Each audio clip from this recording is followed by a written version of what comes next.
I'm Will Anderson. I was graduated from White Bear Lake High School in 1991. Played hockey for the Bears for 3 years. I was lucky enough to go to the state tournament my sophomore and junior year. My thing at American Family is I believe that customer service is a lost art form. You can buy insurance from a number of different people and a number of different ways out there.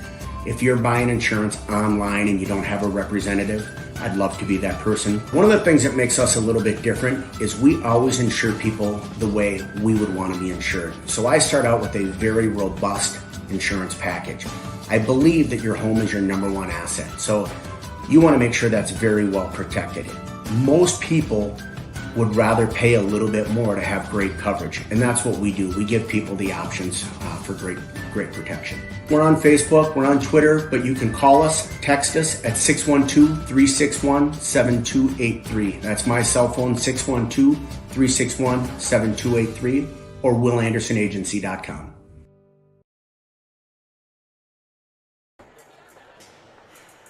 From the greatest hockey arena in the world, we welcome you to White Bear Lake Boys Hockey on the Horn. The Bears playing host to the Centennial Cougars on this final regular season game here at TCO Sports Garden.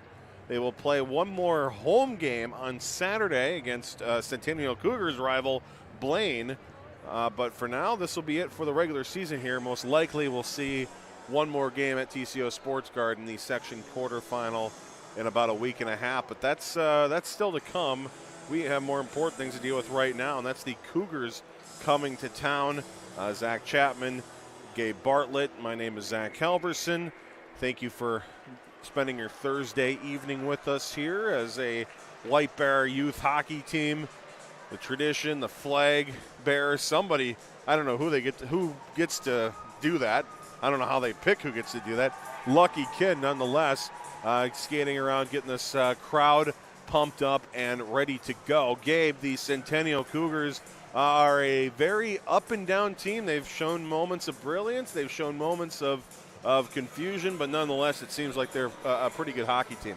Yeah, their record 16-5-3 would say that they are a very good hockey team. They've lost to some good teams. They lost to Andover twice this year. Andover, a great team as always.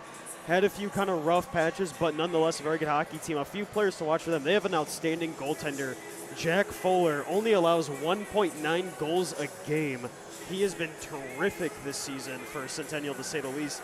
And then their top center, a captain, Owen Van Tassel, a senior. He this season has 48 points. He has had a tremendous senior season for him. And then another guy to watch, he's number 18.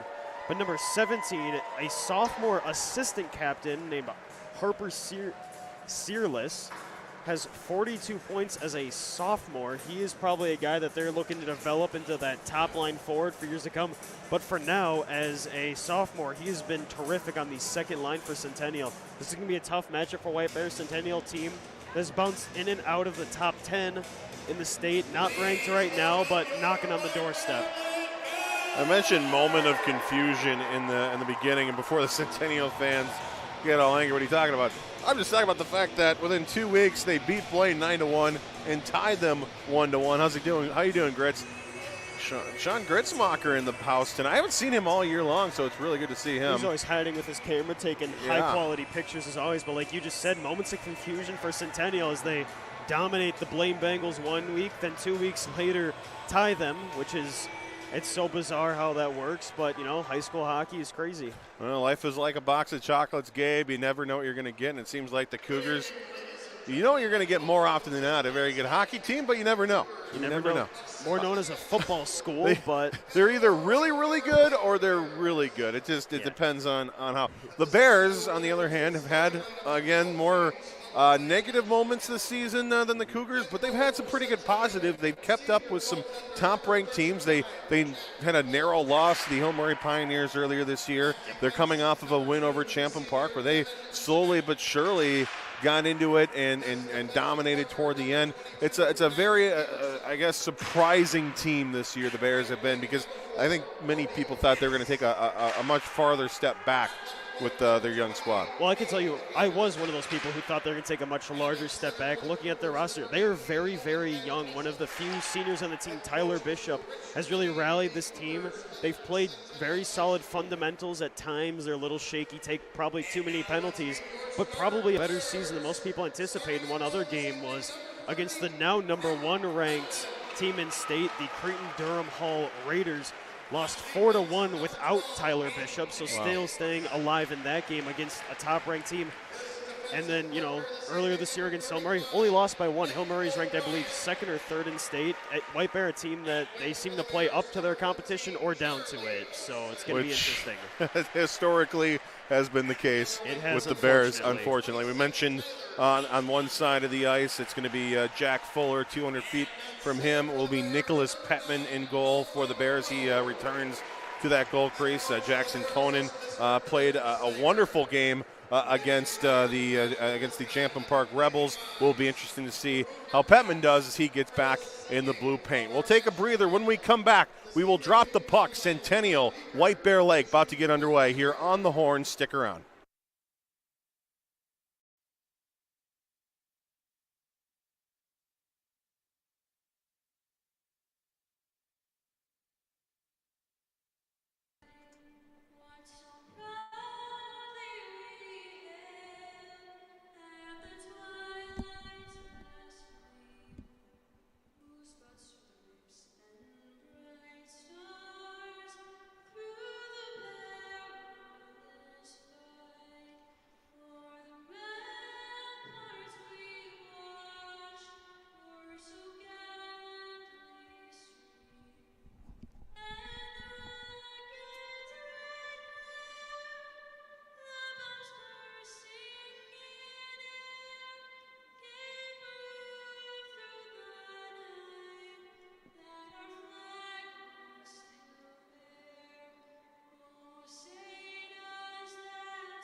And here we go.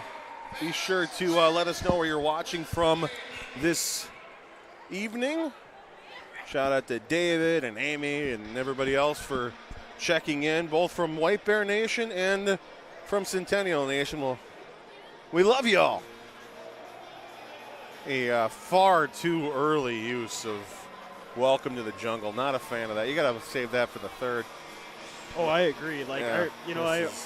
That was always the best was whoever does I unfortunately do not know his name, who does the music for the section playoffs, but when it was White Bear Lake against Hill, it was Welcome to the Jungle right at the start of the third period. Always got both teams fired up.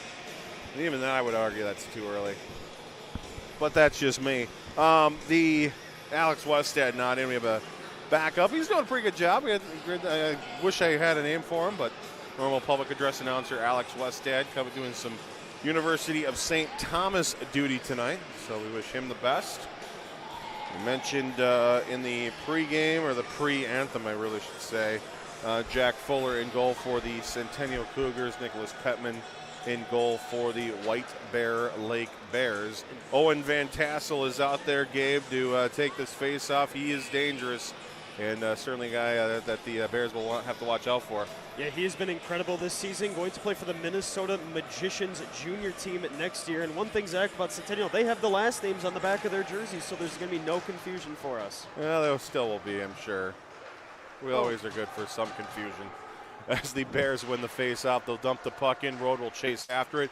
Kotzmacher is down there as well for the Bears. The puck squirts free. Coming back to grab it here is Anderson. Anderson will flip it from left to right here. Cade Anderson crossing his own blue line. Then he'll regroup in his own end. Fires a hard pass to the left to Schmidt. Now off the tip of Brody pass, it goes into the White Bear Lake zone. Back out here comes Charlie Olson. Olson gains the line. He'll flip it down deep. Fuller will come out to the corner. No trapezoid in high school hockey, so those goaltenders have free reign in those corners, and Fuller took full advantage of that one as Road will backhand it deep right back to the stick of Fuller. who backhands it around. Stepping up is Gallatin. He'll fire a shot. That's blocked. Played to the corner by Van Tassel. Now to the corner here, Anderson. He'll battle at the half hole with it. Stolen away by the Bears. Now up in the air. Glove down by Delaney. And then stolen away nicely by Bishop to the left side. A shot just missing the goal there, taken by Aiden Welch. Welch will get it back here in the corner. He'll look for some open ice, takes a hit as he lost the puck. Puck flipped up in the air, goes all the way down the ice. That fresh ice, race for the puck is on. Icing his way, doesn't even get there as the Cougars control it behind the White Bear Lake goal. It's battled for by Frank for the Cougars. Hayden Frank now pinned up along the wall by Gallatin.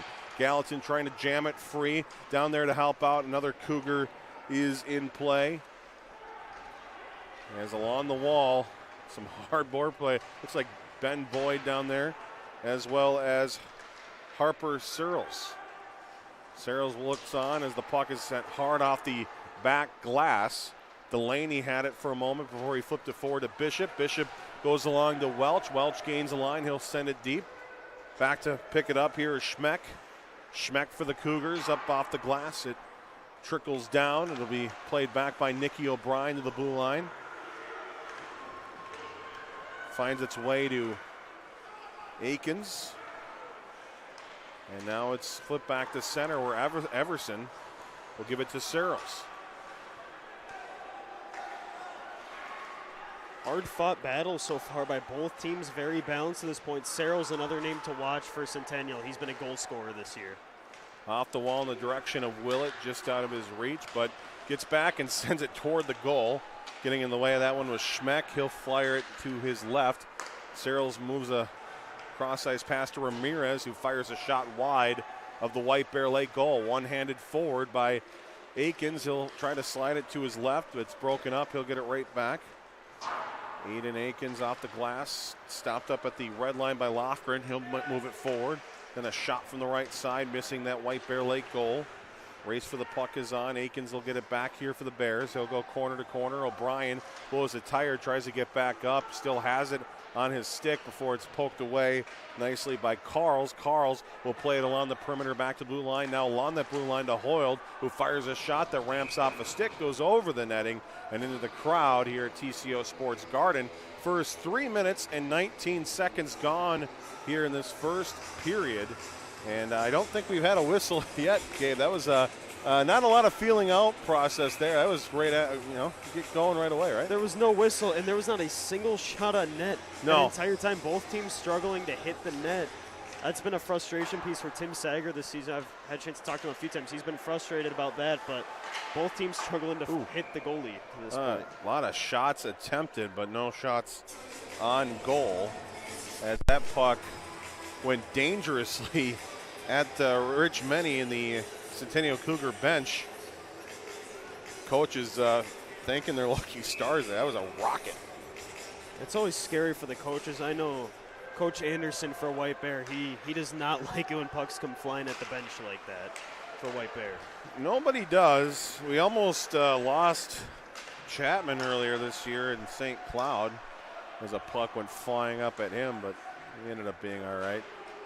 And he threw the puck back, but he missed the throwback. Here's Kotzmacher moving in, fires a shot that rises up, goes over off the glass and into the netting behind. A good look for the Bears, but again, no shot on Cole Gibbon there. No, there was one shot on net. I don't know. I wouldn't have counted that if that was the one that we were looking at. And maybe there was one earlier that they just added from earlier, but that wasn't a shot on goal. That was a clean.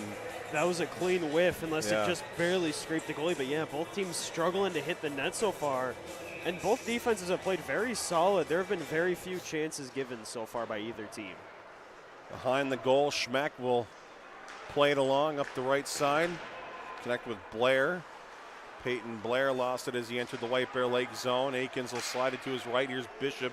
He'll fire it hard off the Cougar back wall. Fuller rims it around near side in front of the White Bear Lake student section. Searles will pick it up here for the Cougars as they break it out. He'll work it in, comes from right to left, goes through the stick of Blair. Trying to keep with it is Searles. He'll help it along, try to get it to Carls, but Delaney stole it away. He'll flip it back to the corner. O'Brien goes back to Aikens for the White Bear Lake regroup. Tyler Bishop Passes it forward. Blair intercepts it. Blair steal it right back. Skating it up is Aiden Welch. Welch takes a big hit there at the half wall. Keeps with it. Puck in the corner. One-handed around by Hemmer. And then back behind, Bishop will pick the puck up for the Bears. He'll try to center it. Takes a bounce, goes behind the Centennial net. Cougars trying to clear. They're able to do so. Blair will race after it. Getting there first is Joe Belisle. He's a speedy offensive defenseman for White Bear Lake. He has had a phenomenal season. So dangerous on both ends of the ice. He's one of those guys that I talked to Tim Sager about. He loves him shooting from the point. Belisle does a great job of getting shots through defensemen without hitting anybody. As we see a waved off icing, kind of surprised by that one right there. The only way you can think of is Willett was going to be there and was sort of interfered with by a Cougar. And the official, I guess, gave him credit for it. But we play on. Everson will make his way toward the White Bear Lake goal. The puck found its way there, but getting in the way of that one was Gallatin. Josh Hoover will pick it up for the Bears. He'll take a hit. Gallatin will scoop it up for White Bear Lake, fires it over to Belisle. Belisle, the outlet pass for Willett. Willett over to Hoover. Hoover into the zone, knocked off his stick. Carls will grab it for the Cougars, and he'll skate it in. Carls with a shot. That's blocked. Bounces up in the air harmlessly to the ground. O'Brien flings it forward. Finds Rode. Rode looking to his right. Tried a saucer pass that was knocked out of the air, and then Rode continued with it toward the Centennial goal. It's one-handed to the corner, and then spinning and firing a shot was Olsen. That misses the net, hits off the shelf, rolls down, but it's kept in nicely by O'Brien. Olsen trying for another one-time shot. That didn't go. And now Rode spins and fires a quick shot. Very dangerous one that hits traffic out in front and goes wide. Olsen back out high. O'Brien with the slapper. Goes toward the goal, but directed just wide and off of traffic once again. And the Cougars are going to be able to escape the zone after some great opportunities for the Bears that didn't result in any shot on goal. And now that puck takes its turn in the White Bear Lake bench over the heads of all the coaches. And thankfully everybody okay in that bench, but that was another dangerous play. Yeah, both these teams are they're doing much better of shooting the puck at the other team's bench rather than the net, but to this point, it's been a very equal game so far. Both teams have played physical, but both teams have played smart and very clean. The refs haven't had to make any tough decisions so far. Fuller for the Cougars lets it go for his decor. Up in the air. Fisted forward by Gallatin before it's dumped back deep into the White Bear Lake end. It's Belisle who was sort of held up in the process. Bears looking for a call. They don't get it. Delaney trying to continue it on, but big hit put on here at the blue line on Brody Pass as the puck trickles on goal and Petman forced to cover. He has seen a lot of action around him, and he's seen the puck whiz by him, but has yet to have a save to his name. You know, sometimes for a goalie, I'm not sure that's always the best at the start of the game. Sometimes you want to face a few shots at the start, kind of get into the rhythm of, just kind of get into the feel of the game. And this can be tough for goalies if they don't face a ton of shots. That's why sometimes when they don't face a lot in the first period, they kind of give up some soft ones near the end of the game because they're not used to seeing those shots throughout the game. Nolan Rode picks the puck up for White Bear Lake. He skates across the red line and fires it on the, well, really not on goal. It was going to go wide, but it'll be scooped up by Fuller. And we've reached the halfway point of the first period. And it's been a fast-moving opening period here, Gabe, but it's starting to slow down a bit. Yeah, it's been plenty entertaining. Even without the goals, both teams playing really fast, playing hard and physical. They're doing everything right, just not hitting the net, but very equal to this point. Both teams look about the same skill level. I'd like to think that will eventually change, and the Cougars trying to do just that. They thought they may have drawn a penalty there as Petman makes his first save of the game, but officials letting the players play here early on. We would have had about 15 penalties if we had the same crew in that Stillwater game as the Bears ice the puck. Yeah, I kind of like that they're letting them play a little bit. That probably should have been a penalty on White Bear, but both teams playing very clean. Neither team has really done anything dirty to this point. There hasn't been a lot of talking that I've seen. So I think it's all right that they're letting them play a little bit right now.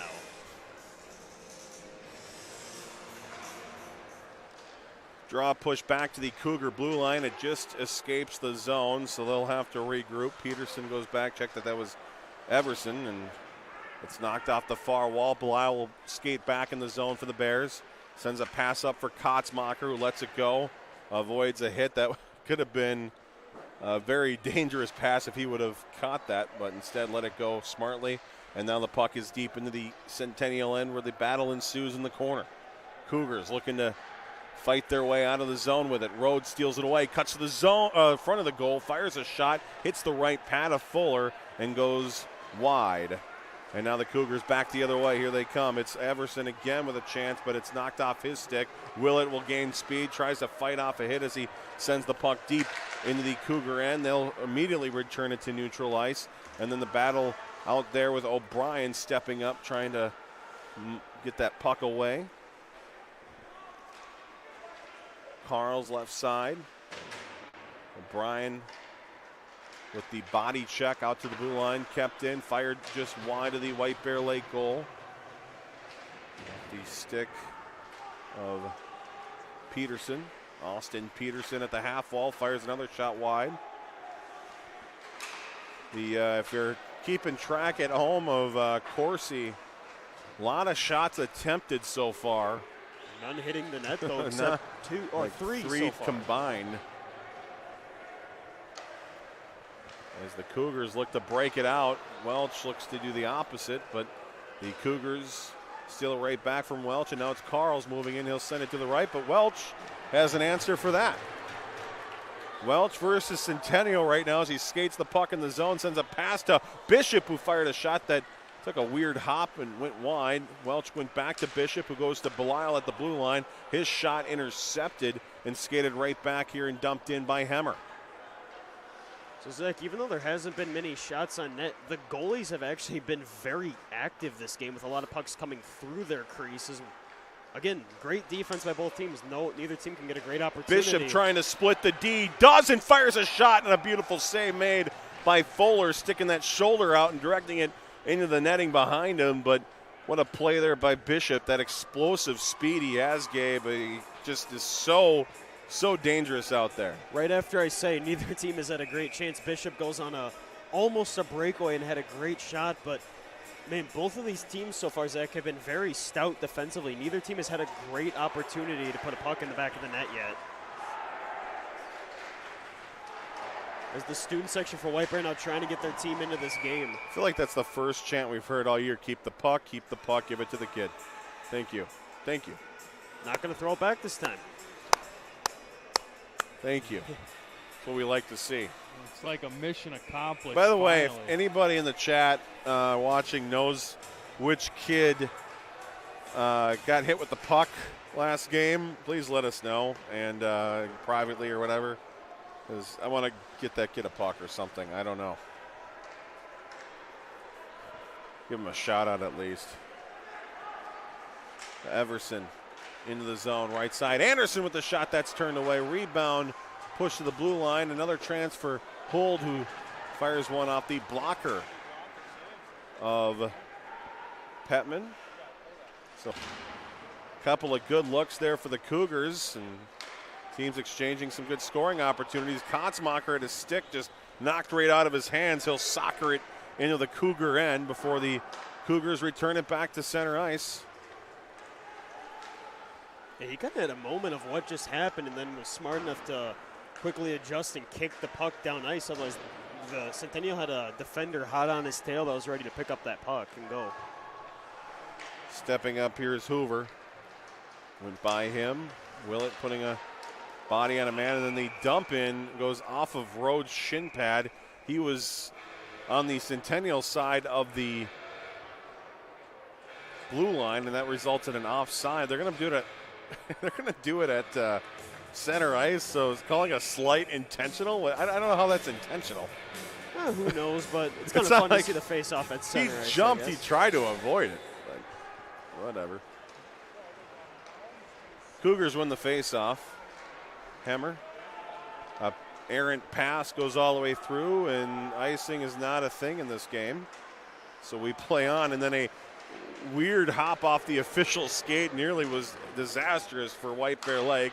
They were able to play it forward anyway. Unfortunately, Willett was a little bit too excited, got about a step ahead of the puck as they entered the zone, and that is offside with 4:59 to go in the opening frame. It's White Bear Lake 0, Centennial 0. Yeah, I mean, it's been just a fast-paced game, of course, on the Pods Complete Car Care and Accessories scoreboard to this point. But, yeah, it has been just a fast-paced game to this point. Both teams getting good chances despite the lack of shots on net. Teams are making plays happen. Shout out to Kevin and Isaac and Amy and Bree. Shout out to Bree. She's working in the ticket booth here at TCO Sports Garden. Class of 13, baby. Best class that's ever come from White Bear Lake High School. It's a debatable take there, but for a different time. We have me and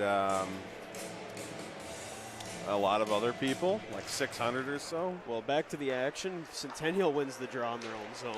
No. We're going to talk more about class of 13. Joe Belisle will dump the puck in. He is not the class of 13. He is the he's the class of 2023. Ooh. Here's Bishop. Lost it. Cougars out the other way. Blair looking after it here. Beaten to the puck by Akins rather. Michael Delaney. Delaney moving in. Fires a shot. That's turned away by Fuller and covered. Just under 4 to go in period number 1. Yeah, very fast-paced game. Only 7 shots on net so far. But nonetheless, a very fast-paced game. And, yeah, there's not much to say. It's just been a very fast-paced and even game so far with very few shots on net. But even with a few shots on net, some great scoring chances by both teams.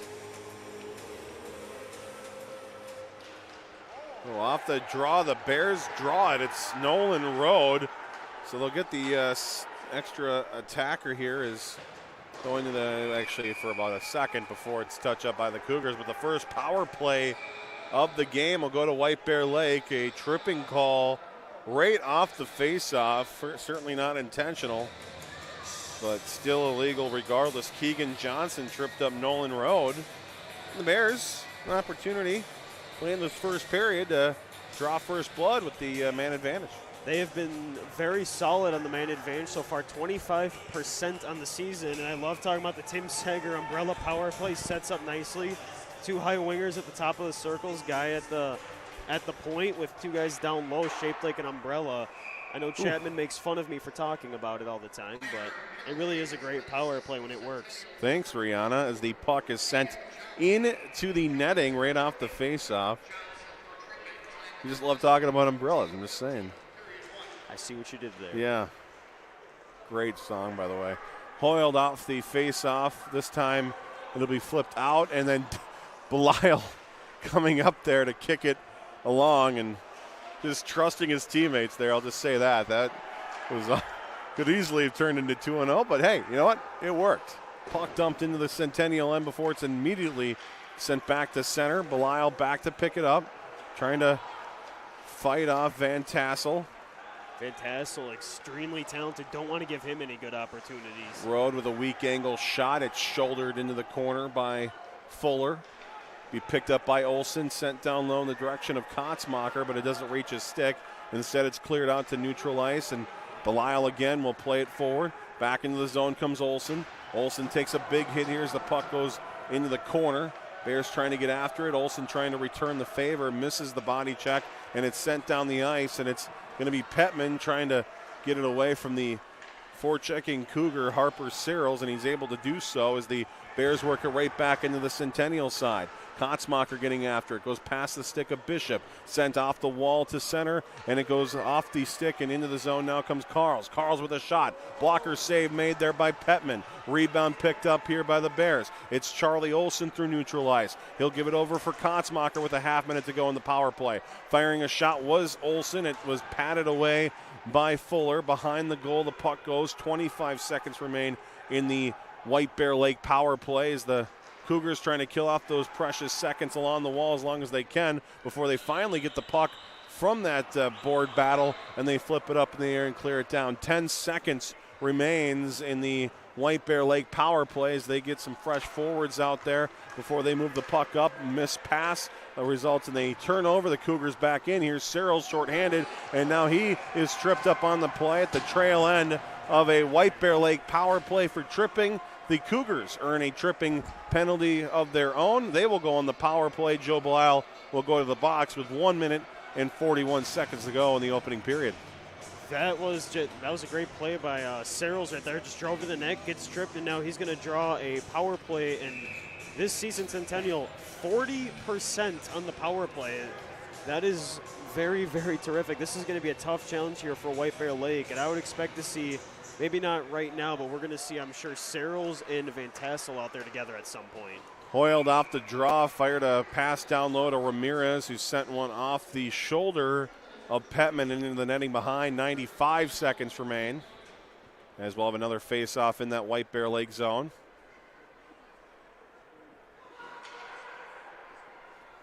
White Bear Lake, they got to stay smart right here. You don't want to get overly aggressive. You don't want to give a good team like Centennial too much space to make good passes. You want to stay tight and don't give up anything. Pass with a shot that goes over the goal. I think it might have caught a piece of Petman's glove as it was directed up behind. Again, that netting behind the White Bear Lake goal. Getting a workout here in this first period. And Zach, here, this is where we're going to see it. Van Tassel and Searles, the 2 points leaders, out there together. This is going to be dangerous for White Bear. You got to play smart. Do not let these two move the puck a lot. Cougars win the draw. Another big face-off win for them as they'll set it up again. Everson to his left. Van Tassel back to Everson. Goes to the right to pass. Now back to Everson. Everson top of the slot. Now left side. Van Tassel with the shot. Finds the corner, and the Cougars draw first blood.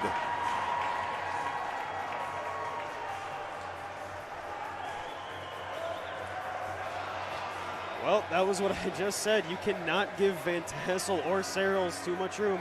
Van Tassel gets the puck at the top of the circle, drives down, and snipes it right over the blocker side of Petman. But White Bear gave him too much room, gave him a clear shooting lane, and the top points leader for Centennial buries it and is going to give them a lead early.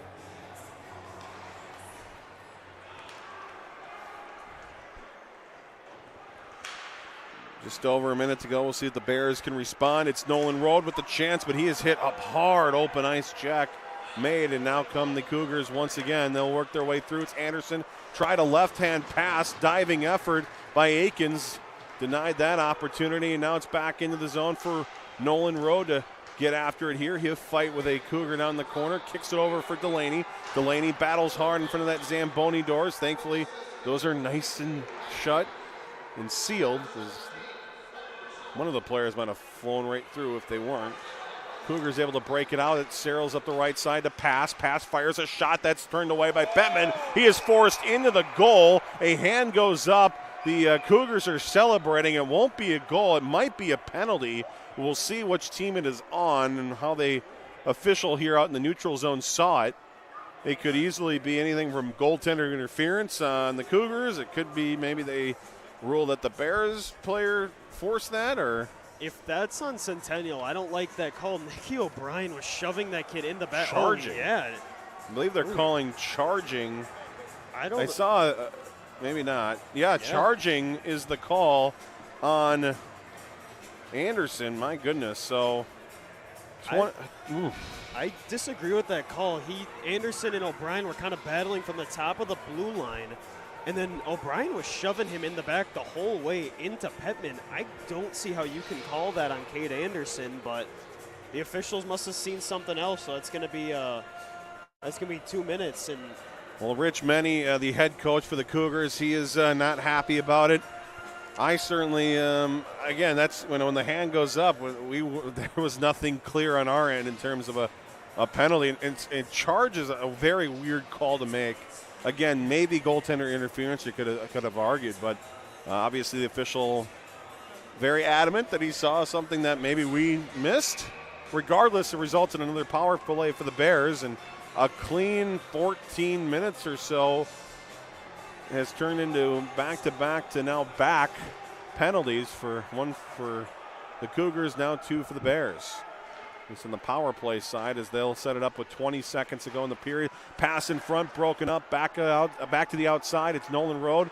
He'll go down to the corner for Olsen. He'll trade positions with Olsen, who goes back to the blue line for Belisle. Belisle to Bishop with 7 seconds ago. Poked off his stick, 2-on-1 forming for the Cougars. At the buzzer, here's Searles. He'll move in, fires a shot. Dropping down with the paddle. At the buzzer is Petman. The hand goes up, and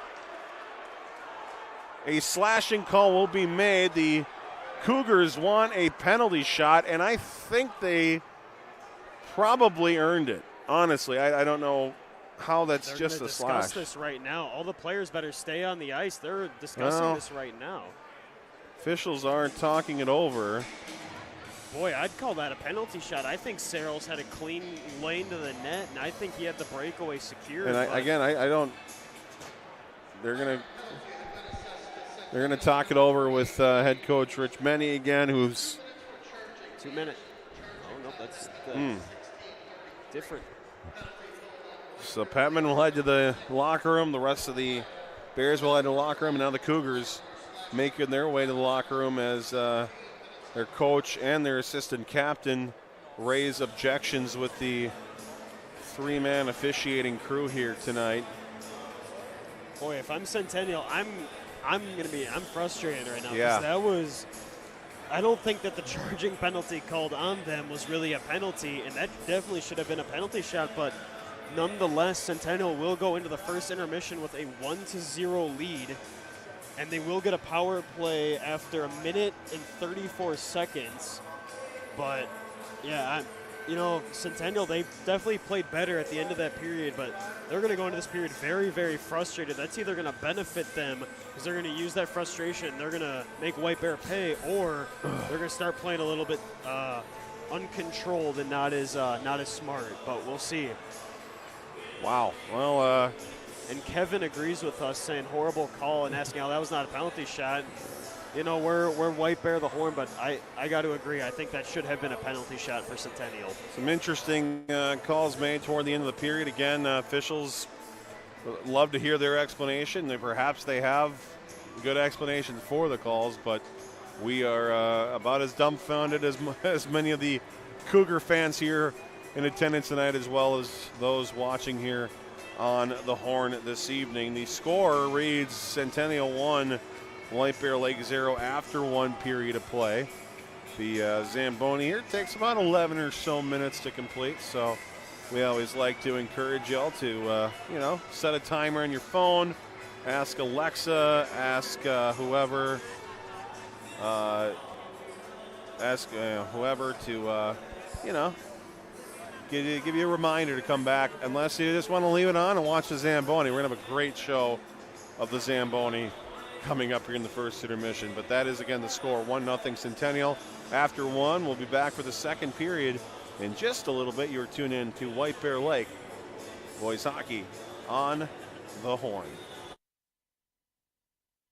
I'm Will Anderson. I was graduated from White Bear Lake High School in 1991. Played hockey for the Bears for 3 years. I was lucky enough to go to the state tournament my sophomore and junior year. My thing at American Family is I believe that customer service is a lost art form. You can buy insurance from a number of different people and a number of different ways out there. If you're buying insurance online and you don't have a representative, I'd love to be that person. One of the things that makes us a little bit different is we always insure people the way we would want to be insured. So I start out with a very robust insurance package. I believe that your home is your number one asset. So you want to make sure that's very well protected. Most people would rather pay a little bit more to have great coverage. And that's what we do. We give people the options for great protection. We're on Facebook, we're on Twitter, but you can call us, text us at 612-361-7283. That's my cell phone, 612-361-7283, or willandersonagency.com.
I'm Will Anderson. Graduated from White Bear Lake High School in 1991. Played hockey for the Bears for 3 years. I was lucky enough to go to the state tournament my sophomore and junior year. My thing at American Family is I believe that customer service is a lost art form. You can buy insurance from a number of different people and a number of different ways out there. If you're buying insurance online and you don't have a representative, I'd love to be that person. One of the things that makes us a little bit different is we always insure people the way we would want to be insured. So I start out with a very robust insurance package. I believe that your home is your number one asset. So you want to make sure that's very well protected. Most people would rather pay a little bit more to have great coverage. And that's what we do. We give people the options for great protection. We're on Facebook, we're on Twitter, but you can call us, text us at 612-361-7283. That's my cell phone, 612-361-7283, or WillAndersonAgency.com. Welcome back to the greatest hockey arena in the world. White Bear Lake Centennial here on the Horn with Gabe Bartlett, Zach Chapman running the camera tonight. I'm Zach Halverson. It's been a very entertaining hockey game, a very controversial hockey game. Weird call at the end of the first period that resulted in a penalty for the Bears. The Bears very happy it was only a penalty, as many could argue that easily could have been called a penalty shot. Instead, it's just 2 minutes. It means 94 seconds of 4-on-4 action. A lot of open ice there, Gabe. We'll see which team that benefits here to start out with before the Cougars will have 26 seconds of power play time. Yeah, it's going to be really interesting. I think, unfortunately, this may favor the Centennial Cougars actually a little bit more. Yeah. They've got Van Tassel, who we saw get that first goal. He has an absolute torpedo of a shot, so I'd imagine that he's going to love all this open ice, as well as their other young superstar, Harper Searless, the sophomore, who was also out there on the power play. He's also a great player, so if you're White Bear, you got to watch out for those two guys. And I see Searless out there right now, so he's the guy to watch, number 17 for Centennial. He'll be taking the draw out there. He's the guy to watch. Kate Anderson in the box for the Cougars. Joe Belisle in the box for the Bears. Two big parts of their respective team success. Maybe would be like to be out there right now. Instead, they will look on for, again, another minute 34 seconds here as the Cougars win the draw. Play by Blair to the right for Hemmer. Hemmer will dump the puck in deep. O'Brien back to grab it for White Bear Lake. He'll give it over for Gallatin. Gallatin works it up the ice, up the left side. Again, some open ice there, only 8 instead of 10 as Gallatin beats a man, gives it to Rode, who fires a shot, and the save made. Looked like Gallatin was going to get staple on the penalty box boards, but instead beat the hit, brought it in, got it to Rode, who got a good shot off. 64 seconds remain in the 4-on-4. The Cougars will have a short power play after that. White Bear Lake looking to take advantage right now with the 4-on-4. It'd be big if they can manage to put a puck in the back of the net here, but it looks like Centennial broke out very quickly at the zone. Carl's left side. He'll send it down low to the corner for Hoyle. Hoyle back out to Carls, who does a little toe drag move, goes to the corner. Keeping possession with it, now pinned up against the wall by O'Brien. Bears come away with it. It's Tyler Bishop. He's dangerous here. They have numbers as Bishop works his way in. Kotzmacher to his left. Bishop cuts across. Beautiful move. Kotzmacher, the rebound, the goal, and the Bears answer.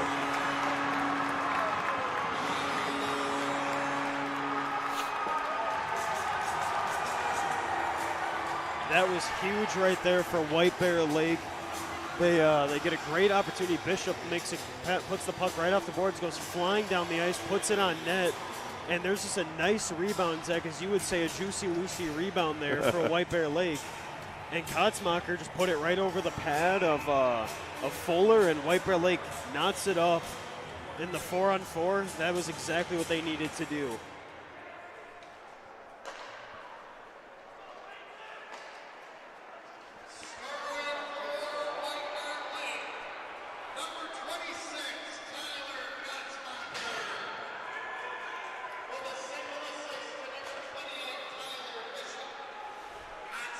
Neutral zone pick up here, 10 more seconds of 4-on-4.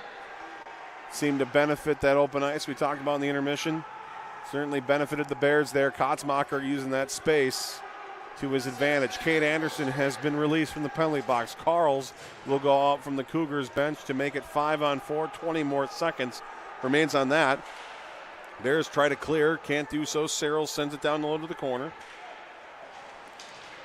Battle for the puck, won by the Bears. They send it down the ice, and that'll pretty much do it.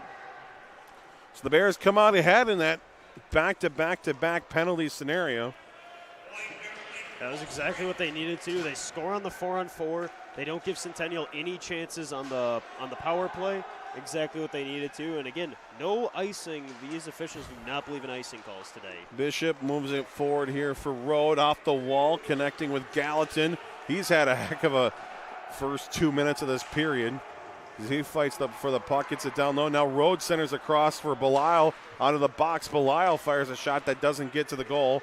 Bounces the corner instead. He's tripped up, and the Bears will head to the power play as it's slowly but surely touched up by the Cougars. So a momentum swing. The Cougars draw first blood, and then after some penalties are called, one that was controversial, probably should have been a penalty shot, results in a 4-on-4 opportunity, which the Bears capitalized on. And now Searles will head to the penalty box for tripping. Big loss for Centennial, but White Bear Lake not much going on their first two power plays, looking to change it up a little bit, get some more movement going. As Centennial plays a very aggressive penalty kill. Right side, Rhodes shot, that's blocked out to center off a shin pad, and the Bears have to regroup. Joe Belisle back to pick it up. You want to talk about aggressive, he is certainly aggressive as Olsen flings one over the Cougar goal. Kotzmacher, the goal scorer for the Bears, will handle it. Gives it back for Bishop, who lost it. Now the Cougars shorthanded opportunity as they'll move in. A chance, a shot, and a goal. Shorthanded score out of the box and into the back of the net for Cade Anderson. And the Cougars are back in the lead. Wow.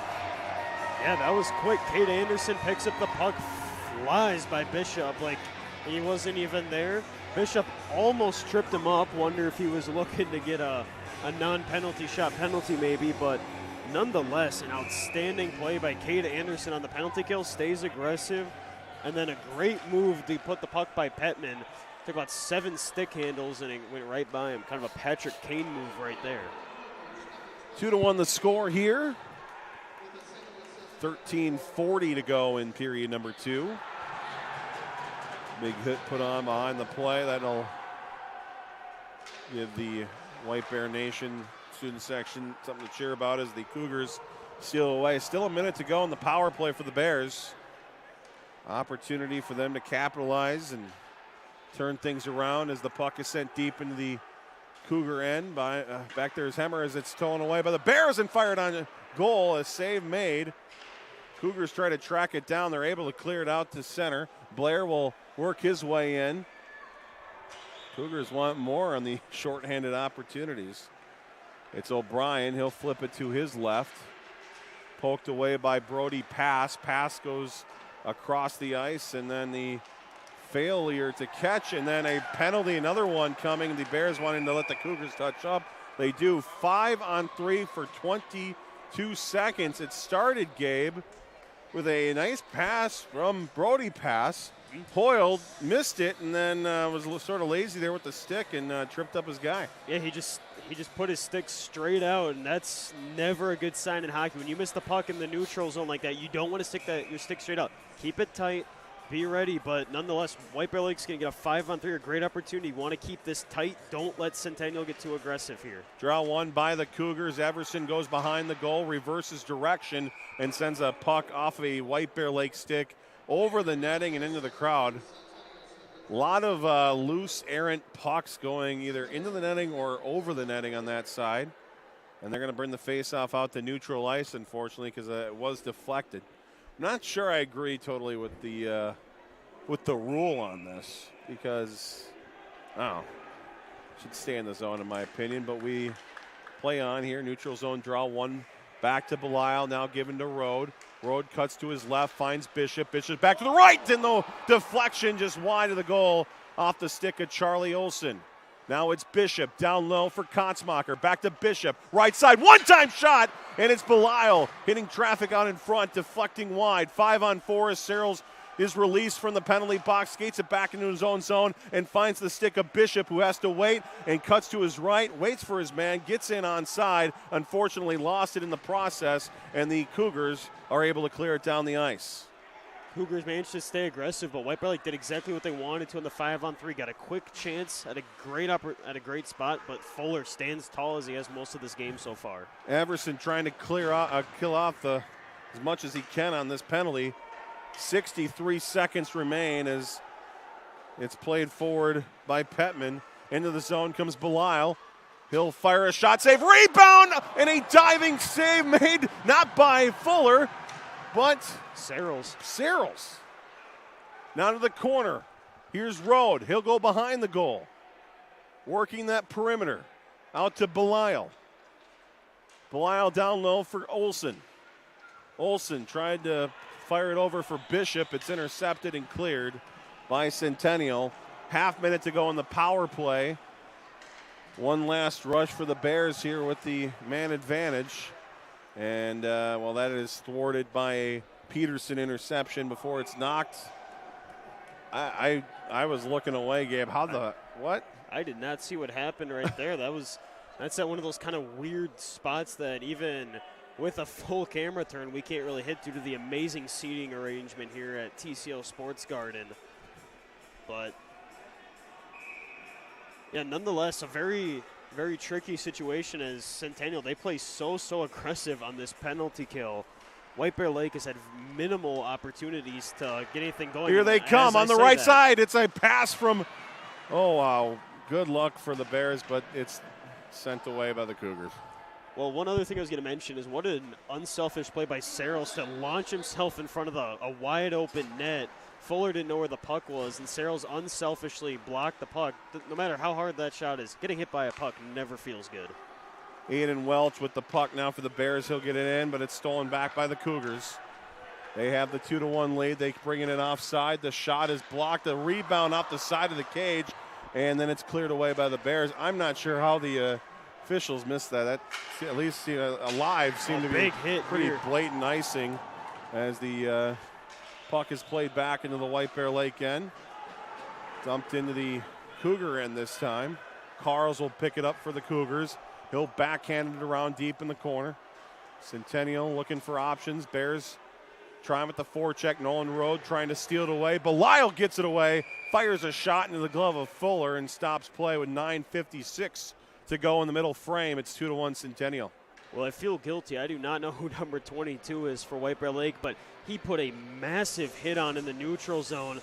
Centennial player got up extremely frustrated, went for a big hit, and then it's Michael Delaney, normally a defenseman, converted to a forward, put a big hit on, then when Centennial tried to retaliate, put him right back on the ice. That's going to give some energy to his team as they need it. Rode wins the draw back. One time Belisle, and it rises just wide. Another shot for Kotzmacher. Trying to put it away, can't do so on that try. Another pass through the slot area, bounces off a Centennial stick and goes all the way back into the White Bear Lake end. Belisle with a long pass in the direction of Rode, doesn't connect. Does find the stick of Gallatin for a moment. Carl stole it away, but it was offside. He let it go. Now Blair moves it in for the Cougars, who fires a shot off the stick of Gallatin, and that goes in the netting behind. Reaching the midway point of regulation, it's 2-1 in favor of the Cougars. Shots on goal even at 9. Yeah, only 9 shots on goal for each team, but it's been a very exciting game to this point. Super even. Both teams have played physical. They've played fast. They've played smart. Centennial with that 1-goal advantage. They have outplayed White Bear a little bit. They deserve the lead, but this has been a great game so far. Hoyle trying to hold the wall there. Stolen away. Blair fires a shot, score. Peyton Blair off a clearing attempt that Hoyle took away, got it to Blair, and he just fired a shot from the top of the point and beat Petman. And now it's 3-1. Great shot right there by player Blair just kind of fired it off quickly, caught Petman off guard, but White Bear Lake, one of the few mistakes they've actually made in the defensive zone. They turned it over. Blair does a great job. He did exactly what he was supposed to do. He hit the net. Bears trying to respond. Bishop will flip it to the corner. Welch trying to get down there. Delaney reversing direction. Goes behind the goal for Welch. Out high, chance, shot, block, dropping down. And making that shot block was Kate Anderson as it's flipped forward here for Van Tassel. Van Tassel fires a shot. That hits a shin pad. Back the other way, the guy who got his shot blocked, Aiden Akins, backhands it over here. Gets it back, trying to go in the direction of Aiden Welch. The two Aidens going down the ice together in tandem, but they couldn't get a shot off it. It's cleared back out. Michael Delaney off the wall. Just inside the Cougar zone before they send it back to the official semicircle. Van Tassel trying to move it in. Now it's Anderson, but it was offside. It would have been a 2-on-0, but the whistle blows, and the Bears are thankful for the blue line in this instance. Yeah, I think right there that offside was caused because Delaney, he plays very physical. Hit a Centennial forward into the zone. Van Tassel was really quick to that puck, and I think he would have finished that. It would have been tough for Petman to stop a quick 2-on-0 from two good players. Draw one back to Joe Belisle, who cuts his way through neutral ice and sends it deep. Fuller out to play it. Rode sends it down low for Kotzmacher, who tried to center. Cougar got in the way of that one. Pass will collect that pass. He'll send it to his left for Anderson, who tries to beat through a check. Does so, has the puck. Still with it is Kate Anderson. Still on it. Is able to get it down low to Van Tassel. Now out to Hemmer. Hemmer fires a shot, and dropping down and blocking it was Charlie Olson. And one thing, Grady Gallatin, number 2 for White Bear Lake, he is limping getting off the ice right now. He is hurt.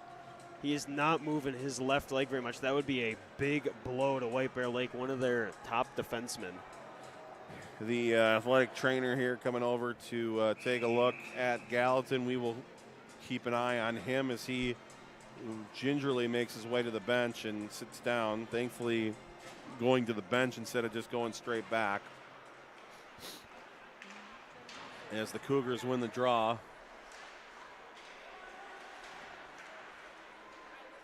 Battle in front of the White Bear student section. O'Brien tried to clear. Carl's got in the way of that one, sent one wide. Ramirez will pick up the loose puck. He'll battle with O'Brien. It comes free. And another quick weak angle shot opportunity thwarted by the Bears. Flipped up in the air, just out of the reach of a chasing Josh Hoover, and it goes for an icing instead. It was 7.5 to go. Yeah, that no-touch icing in high school. If the puck gets iced, it doesn't matter who's going to be the first one to the puck. It's always going to be a whistle.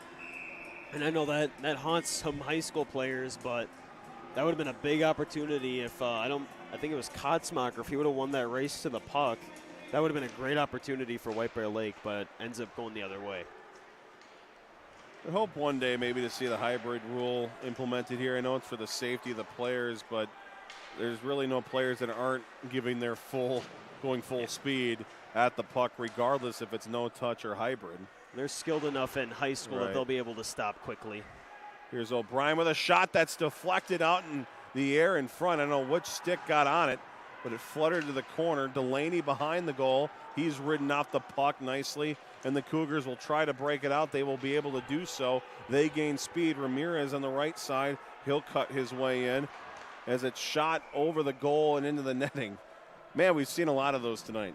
Yeah, we have seen that a ton tonight. Both teams struggling to put pucks low and on the net. They're all trying to shoot high, which is where I think all 3 goals have come from, those high shots over the goalie's glove or blocker. But, sometimes you got to throw that puck low and fight for the rebound. Both teams trying to put the puck top shelf, got to throw it low sometimes. They could double the height of the glass here, and they still wouldn't keep most of these shots in the rink. It's been a lot of puck out of play here as the Cougars threaten right off the face-off as Carl's going to the goal. Couldn't get a shot off. He'll center one, and then a backhand opportunity is once again knocked away by the Bears. A couple of great chances turned away by White Bear. Some big hits put on here. Bears down by 2 scores. Hammer fires a shot wide of the goal. Belisle behind the goal for Gallatin, who is back out there. Good to see him out on the ice and looking relatively normal here as it's sent through. And he will head back to the bench right away. We'll keep an eye on him again throughout. Here's Delaney has it. He'll skate around, check that. That's Kotzmacher. He'll cycle it back down low. Nolan Road with it. Road off the wall here for O'Brien. O'Brien to his right. One time, Belisle shot redirected in front to the corner. Kotzmacher finds Road, who centers it. Here's Belisle again stepping up. Couldn't pull the trigger. It's knocked off the wall, goes on goal. Petman will immediately send it to the outside. The Cougars, though, read that pass, and they'll skate it down low as they threaten now as a pass across to Searles off the post.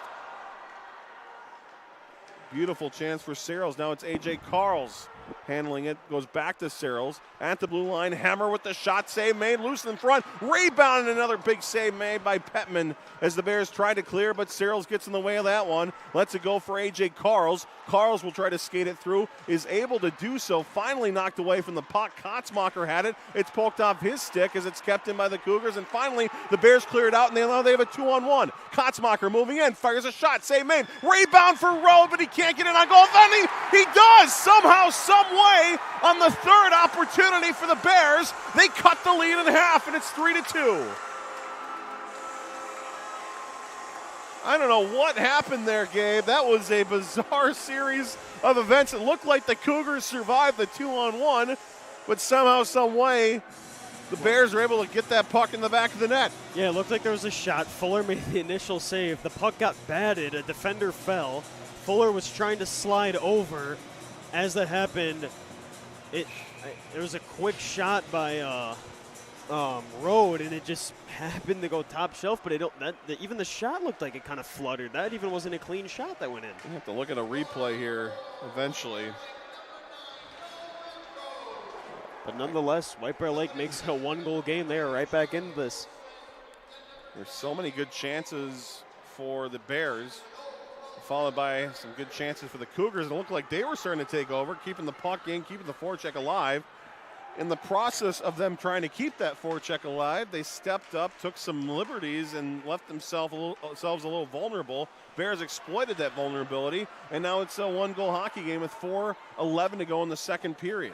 Yeah, you're completely right there, but I know the Centennial bench was wanting a penalty. I think there may have been a trip missed on, I believe it was Nolan Road. And, yeah, I think there might have been a missed penalty, but nonetheless, like you said, Zach, one-goal game. A shot off the stick of Petman is sent to the netting behind him, and again, the TCO Sports Garden netting is tested. It has passed all of the tests so far. I'm waiting for one to finally just break through the threading there. It could happen one day. Always bewildered me how they just stopped it right above the scoreboard line over there. You'd think they'd want to protect that, but I don't know. Bears try to clear it out. Hemmer kept it in for a moment, but the whistle blown, and I believe we're going to see a penalty, and the Cougars are going to get that power play they wanted about a minute or so ago. Charlie Olson headed to the box for slashing, and another chance for this Cougar power play to get that 2-goal lead back. Yeah, no debate about that. That was a very clear slash, pretty much as obvious as it could possibly be, and this Cougar power play is outstanding, as we saw earlier. Van Tassel absolutely sniped one home, but they're not going to be able to get set up right away as Tyler Bishop makes a great play. Bishop sends it down the ice. Or is that Kotzmacher? I can't always tell. That was Kotzmacher. Oh. The 26 and 28 thing, man. It's hard. They play very similar, too. Here's Carls as he works his way in. He'll fire a shot into the glove of Petman. 20 seconds gone in this Centennial power play. Bears had a shorthanded goal in their game against Champlain Park. The Cougars have a shorthanded goal in their game tonight against the Bears.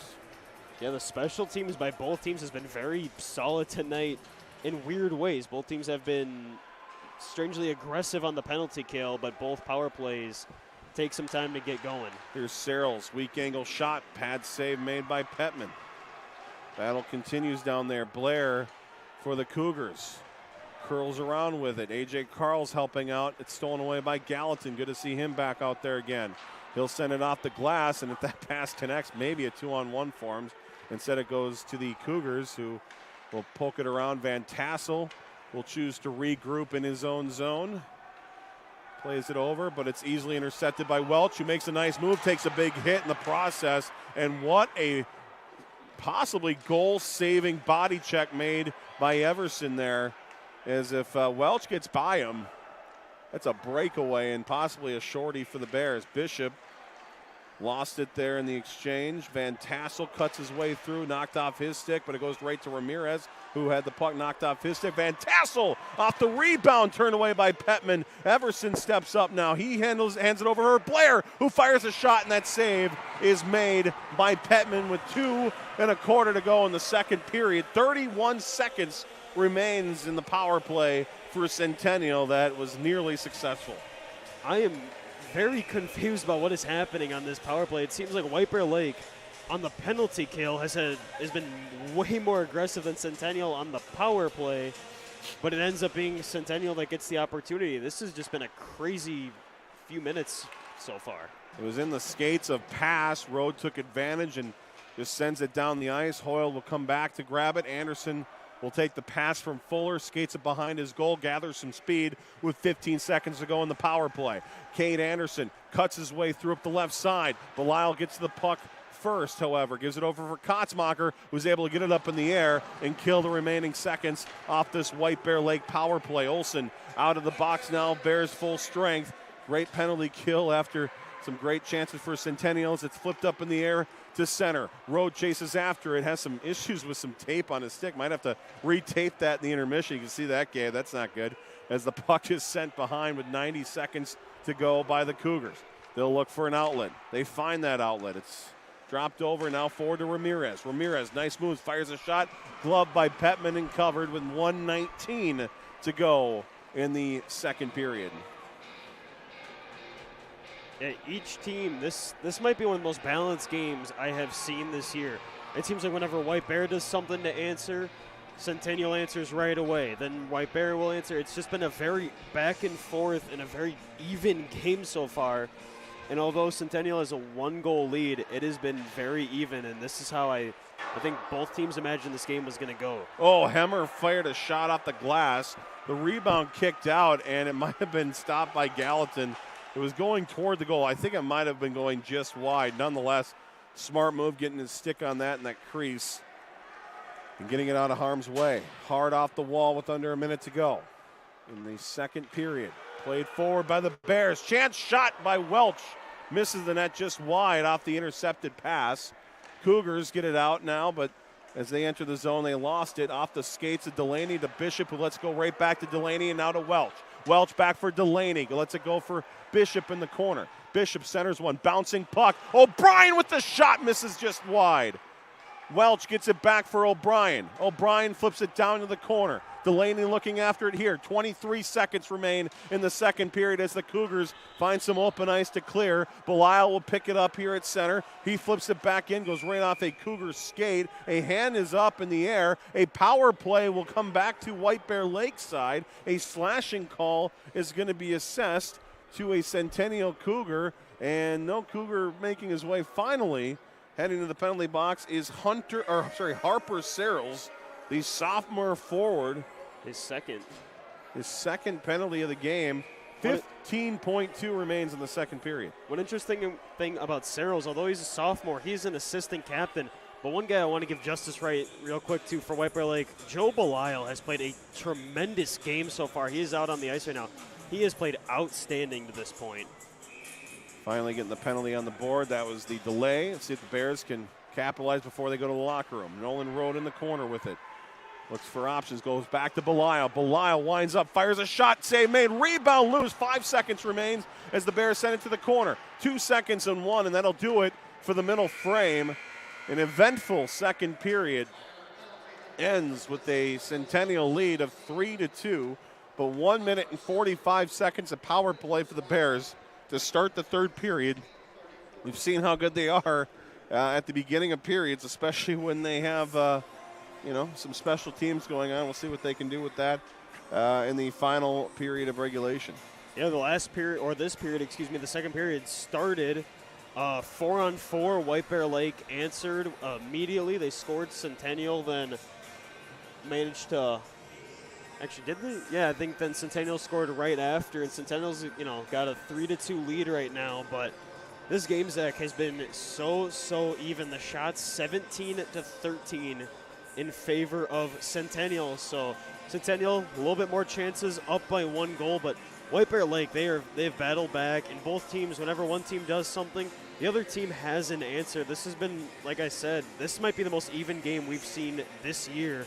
Even Hill Murray that ended 3-2. Hill Murray dominated a majority of the game against White Bear, but this game, 3-2, it's been even the whole way through. 34 minutes of hockey in the books here at the greatest hockey arena in the world. The final regular season action this rink will see from White Bear Lake this season. And then, of course, White Bear and Blaine as they continue their North Metro week with Champlain Park, now Centennial, and then Blaine on Saturday over at Aldridge Arena. Of course, a way for the team to kind of get ready and get used to that ice in case they move on, and the hopeful chance that they move on to the section semifinals down there in a couple weeks. Kind of a cool little tradition. They used to benefit both teams, but now it doesn't benefit Blaine much, as maybe next year Blaine will host it and we'll go up to Amsoil and see if that might be fun, right? That would be fun, honestly. I'd have a good time doing that. Amsoil, always a fun arena, but Blaine always traditionally the last game White Bear Lake against Blaine at Aldridge, always kind of an interesting, fun game. There's always some weird stuff that happens, and that one normally happens during a weekday. I remember getting to leave early from school to go do those games, but this time on a Saturday.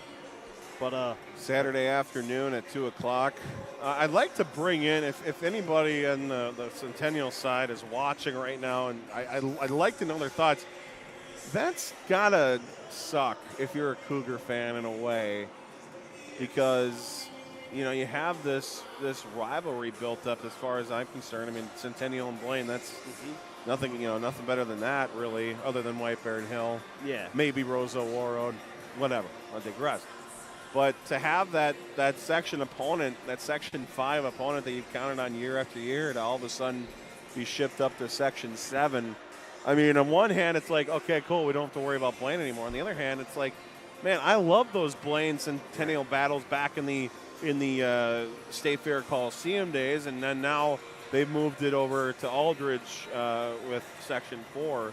But, man, that Section 5 final was always electric, and a lot of times, if Maple Grove wasn't in it, if some of those other North Metro schools weren't in it, you could almost, set your watch to Blaine and Centennial being somewhere, at least in the semifinals. It's too bad to not see them together anymore. Yeah, that's, it's really disappointing, because even when, one team was better, those section games were always really good. Even a few years ago when Blaine was a tremendous team with Blake Brodzinski on their team, Centennial still had a competitive match against them. They're always just tough-fought matchups. This is how rivalries are, but like you said, now having to go up to Amsoil, that's not exactly a close trip for them. So that's, if they have to face a Duluth, Eastern, Andover, that's going to be a tough matchup. They will worry about Grand Rapids. They will not worry about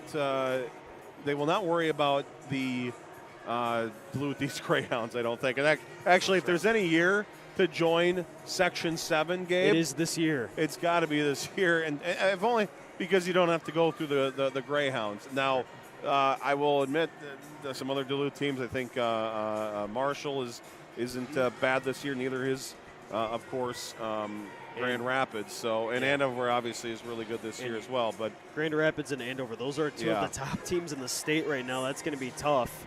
But again, like you said, Duluth East, down year, kind of an interesting year for that section. And Centennial having a tremendous season so far, could make some noise.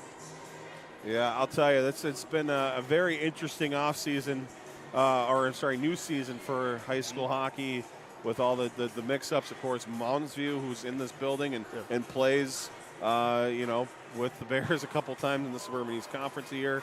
That used to be a team they had to look out for in Section 4. They are now moving over to Section 5.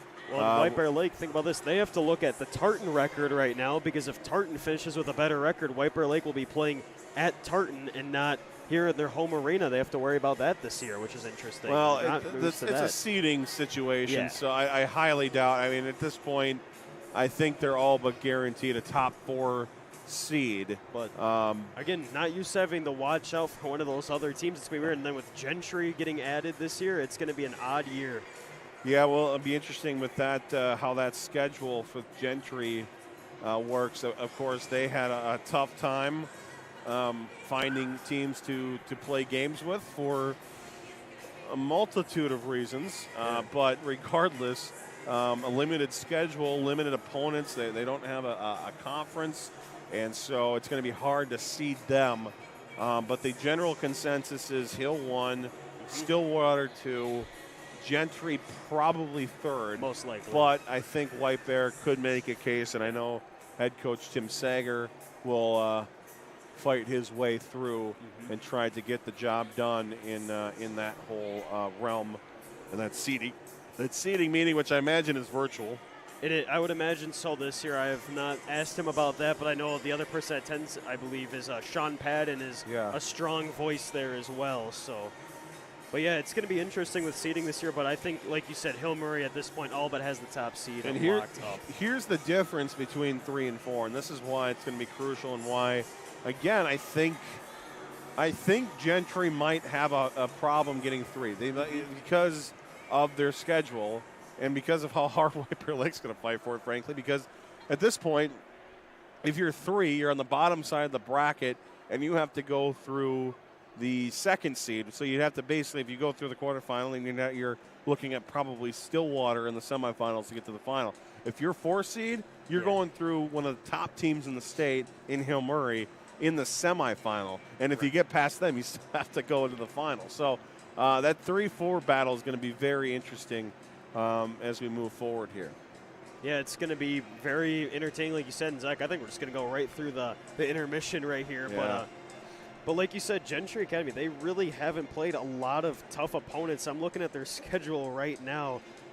Nothing too challenging, but yeah, that is a big difference. And the difference between Hill Murray this year and Stillwater is very significant. Stillwater is a solid team. Nonetheless, they've got some great players. But Hill Murray is on another level this year. They believe, I want to say, on like an 11-game win streak right now, ranked in the top 3 in state. They are a tremendous team. If you're White Bear, you do not want to play them in the 2nd round. You would want to face them in the section championship. And yeah, and again, I'm looking at Gentry's schedule. I don't see, it's going to be there's going to be some debate. You know, one of their losses, they lost to Hudson out of state. They lost to Holy Angels. They haven't really beat any top-tier teams, so they're going to have, it's going to be a tough argument. There's an argument for both sides. Gentry's got a better record than White Bear at 18-4, but White Bear has played the tougher opponents. It's going to be very interesting to see which one of these teams gets the 3 and which one gets the 4. But like you said, Zach, Stillwater and Hill Murray will definitely be getting the top 2 seeds at this point, I would imagine.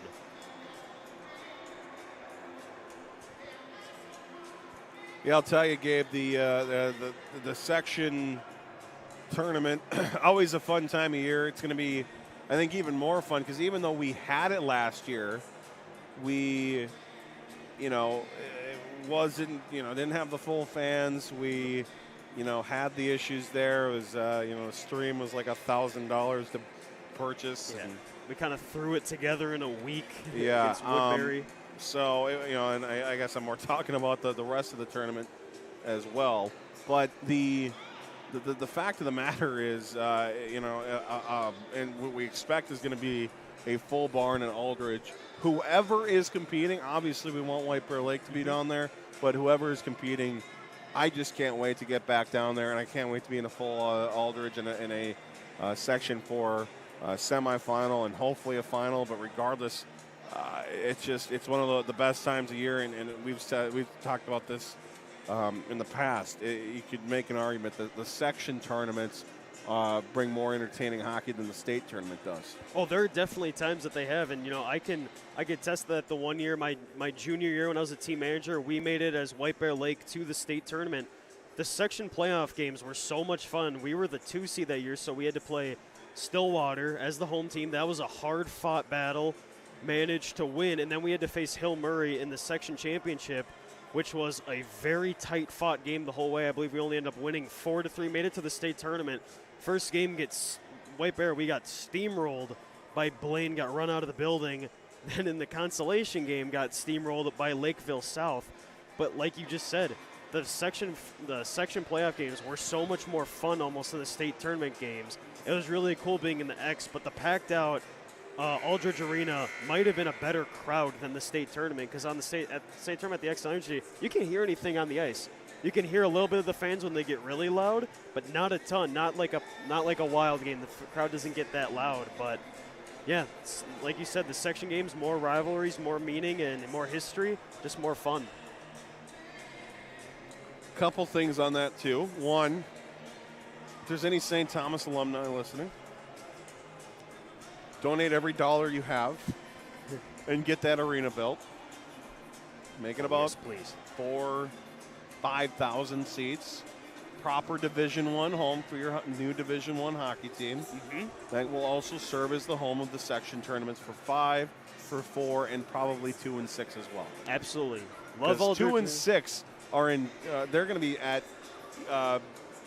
Bloomington and Braemar. Big and Braemar for the finals this year. They're not paying the rent at Mariucci anymore. Yeah, that's tough. and that that's always been a problem too. Is going down to Mariucci, paying the rent that they need to pay to the University of Minnesota, and then they play in this gigantic 200 by 100 foot Olympic size sheet of ice that changes the whole game. In like the one game you don't want any, you want to actually have some familiarity.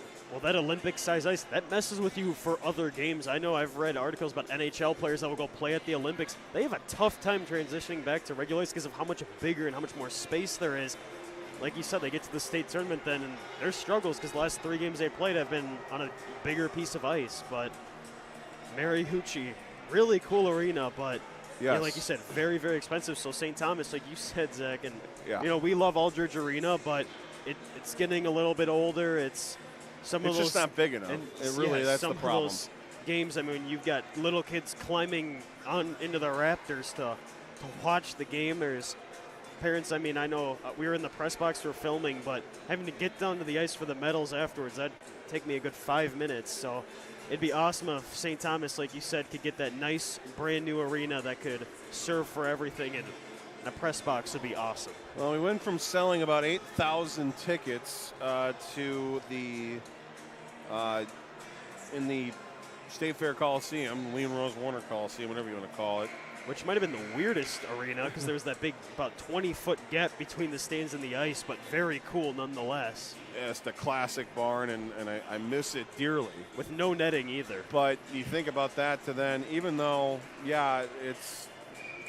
have 3,400 seats at Aldridge, White Bear math doesn't add up right. That's not as much as you want to have available for that. And what a gift that is here to be in a state where a 3,400 seat venue isn't big enough for a high school hockey game, and it's a gift, and hopefully the University of St. Thomas can help us and help the rest of the metro schools find a much better, more suitable home for their section finals. But that is why we are the state of hockey. The state of hockey for a reason, for high school especially. Nothing's big enough as we get started here in this outstanding game so far between Centennial and White Bear. That's for sure. Still a couple of weeks away from section starting, but we are actually about a week and a half away now that I think about it. Getting pretty close. But nonetheless, we have a game here. 1 minute, 30 seconds remain on the White Bear Lake power play to start off this third period. They are down a goal. Would very much like to find the equalizer here with the man advantage. Nolan Road has it in the circle, goes to Belay, who fires a shot, pad save made. Rebound was there, but it was pretty quick off the pad. It'll be picked up by Kotzmacher. Goes to Road and nearly stuck it in that corner, but a nice save made by Fuller. Now it's Road again, chance across, and the net is kicked off the moorings. And ooh. I think that's the first time this game, again, that's something I never want to say, that it wasn't happening much. But now it happens, so now I have to talk about it. You thought it probably, and that's what happened. Yeah, the broadcaster's curse. Yeah. 1 minute, 4 seconds remain in the power play for the Bears. That man has produced plenty of opportunities here. We'll see if they can find a way to beat Fuller. Yeah, Fuller has stood tall tonight, although White Bears put 2 pucks in the back of the net on him. He's played a very stout game to this point. Belisle sends it to the corner, now back out to Road. Down low to Kotzmacher. Kotzmacher off the wall to himself, skates it to the corner. Around the wall, Belisle steps up, is beaten there, and now a 2-on-0 for the Cougars, shorthanded. Trying for number 2, a pad save rebound, missing the net! Oh my goodness! A gift for White Bear Lake. Zach, I was about ready to hit the tally on the clock. Wow. I was about ready to stop, and then I heard it, and I saw it go past, and I had to take a double take. Wow. Peyton Blair will have another chance at redemption here. I think the Bears are kind of stunned right now in a way. I think they sort of kind of, exhaled and were ready for a 4-2 hockey game. And all of a sudden it's still 3-2, and that will haunt the Cougars fans' dreams if the Bears are able to make the comeback here in the third. Cougars are full strength. Searles leaves the box. Ramirez steps up for Centennial. Goes to the corner, drives to the goal, bouncing around along that goal mount that goes behind the White Bear Lake goal. Blair fights through a check, keeps with it, curls to the outside with it, fires a pass out in front, loose in the crease, cleared out by the Bears. Everson has it now. He'll skate it back to the blue line. It hits the stick, goes into the ceiling, and that's one of the first ceiling hits I've seen in this building in a long time. This is a high ceiling, and yeah, not high boards, but a very high ceiling here. You don't see that very often. But Zach, I think you nailed it, though, a second ago. White Bear Lake, a little shell shock. They were ready to skate back slowly to the circle, and then they kind of turned around and realized there's still a hockey game being played, as that puck did not go in the back of the net. Like we all thought, a wide open net. And, this game so far, a lot of pucks have missed the net, but that might have been that's probably the worst to this point. So the penalty is over. The Bears, I think, still maybe happy about how it went because of the gift that they got, really, and not giving up that goal that on a 2-on-0. And it's one of those things we talked about earlier in the game. Joe Belisle, so aggressive. Here's O'Brien, centers one, and Bishop just misses the one-timer. Oh, boy, what a pass. Here's a shot from Aikens that hits a body and goes wide. O'Brien feeding Bishop right in front. Now another try, a shot, missing the net again off the back wall. Another try for the Bears is broken up and sent down the ice. Delaney will slap his stick in frustration as he heads to the bench. It was Delaney and Bishop with some great chances on that doorstep, but they can't find the goal, and we remain at 3-2. Yeah, this has been just a very, very interesting start to this period. But yeah, both teams with tremendous scoring opportunities. I still can't believe that Centennial didn't score. I'm kind of in shock from that one, but White Bear, great chance. They need to answer back. Here's Kotzmacher to his left, the shot, one-timer, and what a save made by Fuller as he denies Road. Zach, one thing that I'm just noticing, I could be wrong, but I don't think I wonder if something is up with Brady Borgstead, who's normally on that top line for White Bear Lake. Instead, it's Michael Delaney, but hopefully there's nothing too bad with him. Hopefully he's all right, but just interesting. That's one of their top goal scorers, so White Bear Lake probably missing him right now. Ooh. Road's going to go to the box for tripping. And I think one of those, I guess you have to call it, but it's unfortunate because there was zero attempt there, and it looked like the Centennial player basically just stepped on his stick and tripped over his stick. But one of those calls. Ugh. Yeah, Nolan Road not thrilled about that, kind of had his head in the air, but nonetheless, White Bear Lake, they got to kill off a power. They got to stay strong on the penalty kill against a really strong power play for Centennial. Here's Blair, goes back out to Everson, who winds up, takes it, goes to his right, down low. Gotta think Blair is looking for redemption here as a shot off the post and it goes to the corner. Another more iron rung here by the Cougars as they send a puck through the slot area. Aiden Welch trying to clear. He does just get out of the zone. Everson kicked it back in. That allows Welch to get it right back. And now he gives it forward to Bishop. Bishop back to Welch, but a diving effort. Getting in the way of that one was Matt Everson, who dove out, got the stick, poked it away, and just denied the Bears a breakaway opportunity. My goodness. A few big defensive kind of like last-ditch effort plays by Centennial. A goal got stopped earlier in front of an open net by a diving defender, and then right there, Welsh would have had a clean breakaway, but a great play by Everson. Belial coming out with it. Bears looking for a hooking call. They don't get it. Here come the Cougars. Pass across. Backdoor shot. Petman coming over and making the save. Bears come away with it here. It's Bishop. He gains some speed. 3-on-2 as the Bears enter the zone. Right side, Bishop. Left side, chance. A shot. Welch. Save made and covered by Fuller. You know, I like the opportunity right there, but Tim Sager, I don't think, was too happy with his team. 3 attackers right there for White Bear Lake. When you're on the penalty kill, you got to be careful. I know you want to get back into this game, but if you've got 3 guys up front with only 4 on the ice, if there's a turnover, that instantly turns into a 3-on-1 or a 2-on-1 for the other team. But good scoring opportunity for White Bear, but got to be careful in that situation. Draw one by the Cougars. They'll skate it behind their goal. Olsen trying to cause some havoc back there, but Cougars able to skate it away. They have a half-minute left in their power play. Olsen steals it away. Try to get over for Belial, but it goes past him. Hoyle goes to his right. Ramirez with a shot, and it's gloved by Petman.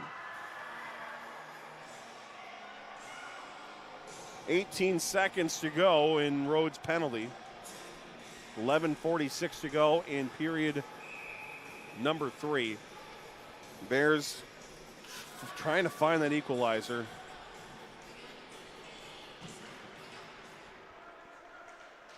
Gallatin in the corner. Belial helping out. Now it's Charlie Olsen. 1 ice away from killing this penalty. Bears trying to do so. Ramirez spins, fires a shot, and making the save was Petman. Bears are full strength. Hoyle has it at the blue line, goes to his right. One-time shot turned away by Petman. Now back out high for Everson. He'll go hard off the wall. It's gloved to the stick of Ramirez. Now left side chance shot by Hoyle, turned away by Petman. Hoyle gets it right back, goes back out to Everson. Everson fires a shot that misses, takes a hard hop off the back wall, and it's played out of harm's way by the Bears. As the Cougars keep the pressure going. Ramirez down low, pass out in front, knocked to the outside by White Bear Lake. Here's Rode out of the penalty box trying to backhand it out. He's able to do so. Charlie Olsen, tail end of a long shift. He'll just dump and change, and a successful penalty kill now for the Bears with 10:44 to go now in period number 3. Everson gains speed, enters the zone offside. There's the whistle. Oofta.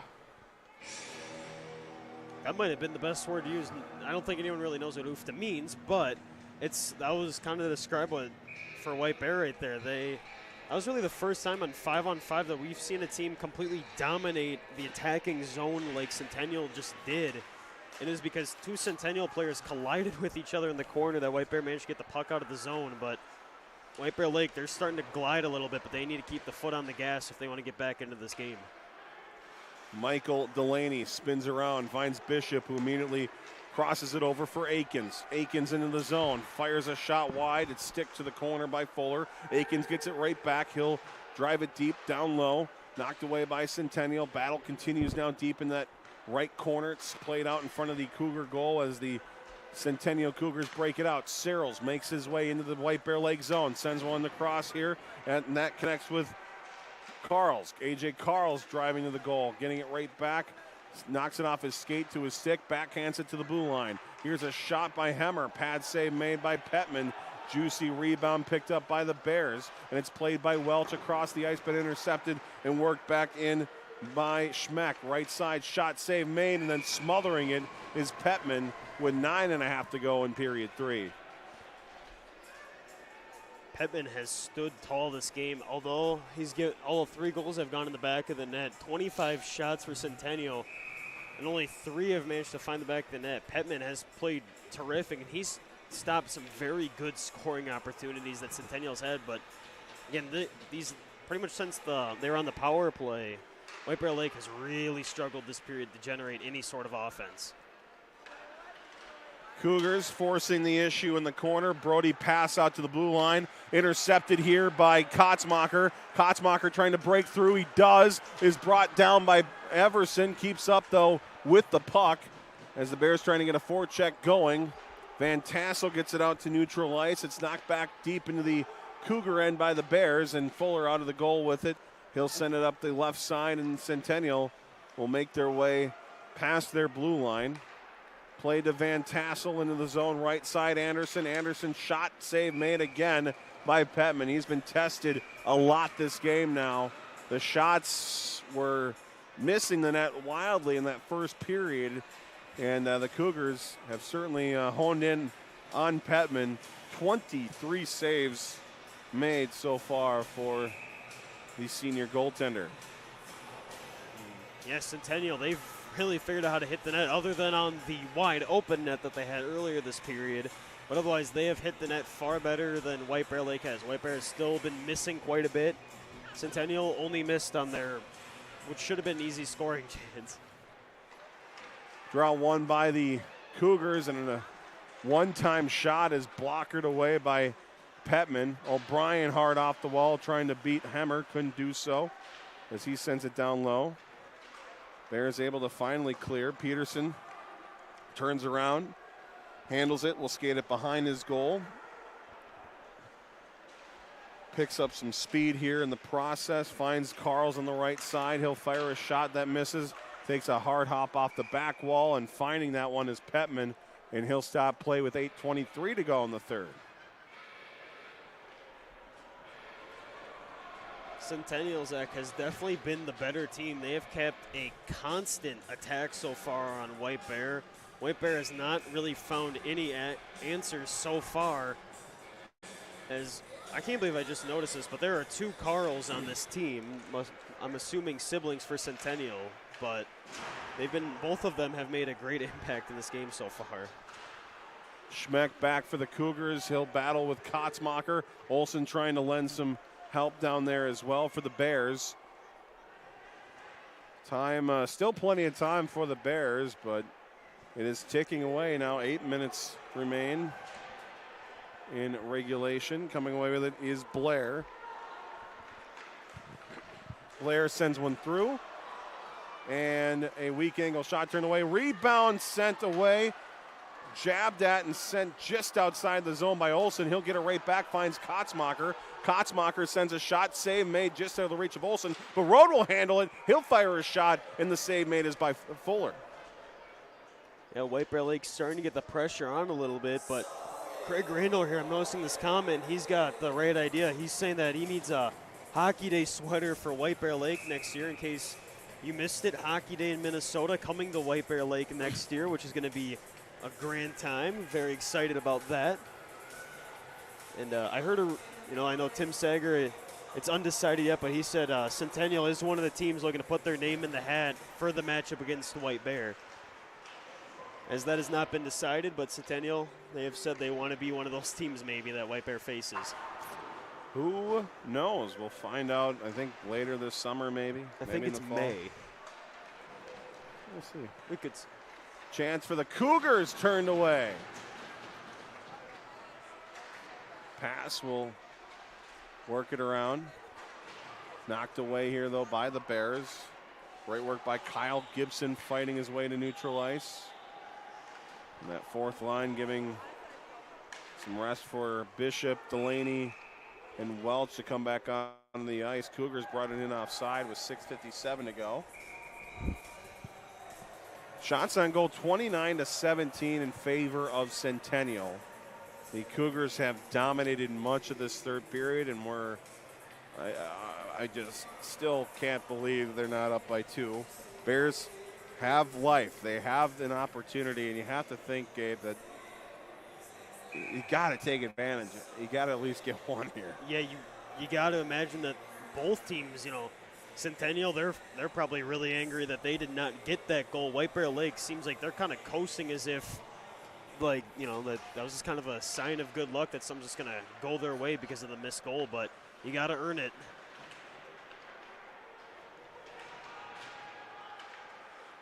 Ramirez poked off his stick. Delaney sent it down the ice. Fuller will pass it immediately out to Schmeck, who redirects it out for Carls. Brock Carls left side, moving in, fires a shot. That was turned away by Petman. The rebound and the whistle is blown for some reason, and the net's not off the moorings? Yeah, I have a tough time understanding that one. I didn't see the net move at all. But I guess the officials saw something different. That's maybe a tough break for the Bears, who were looking like they were maybe going to break it out. Now they got a defensive zone draw. But nonetheless, if you're a White Bear, got to find an answer quick here. Only 6.5 minutes remaining in this game. I know it seems like quite a bit of time, but in hockey, that goes away really quickly. A shot redirected just wide of the goal by A.J. Carls. And the Bears steal it away. They get it out. Kotzmacher working his way in. Drop pass here for Rode. Down low behind the goal for O'Brien. Nicky O'Brien trying for one of his signature passes. Does it. Finds Kotzmacher, and it's a tie game. What a pass by Nicky O'Brien. Kotzmacher finishes his second of the game, and the Bears have tied it up at 3.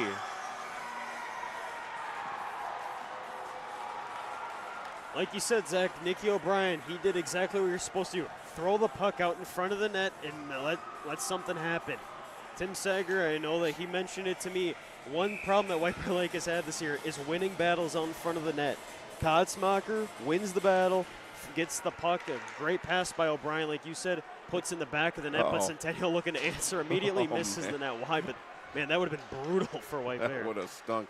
Here's the Bears. Olsen left side. Olsen shot off the toe of Fuller, and it goes to the corner. So close to flipping this game completely sideways. Mentioned earlier, Gabe, how Nicky O'Brien behind the goal found Bishop with a grade A scoring opportunity. Moments later found Delaney. And here's another chance for the Bears, swatted on goal by Olsen, and the same man again by Fuller.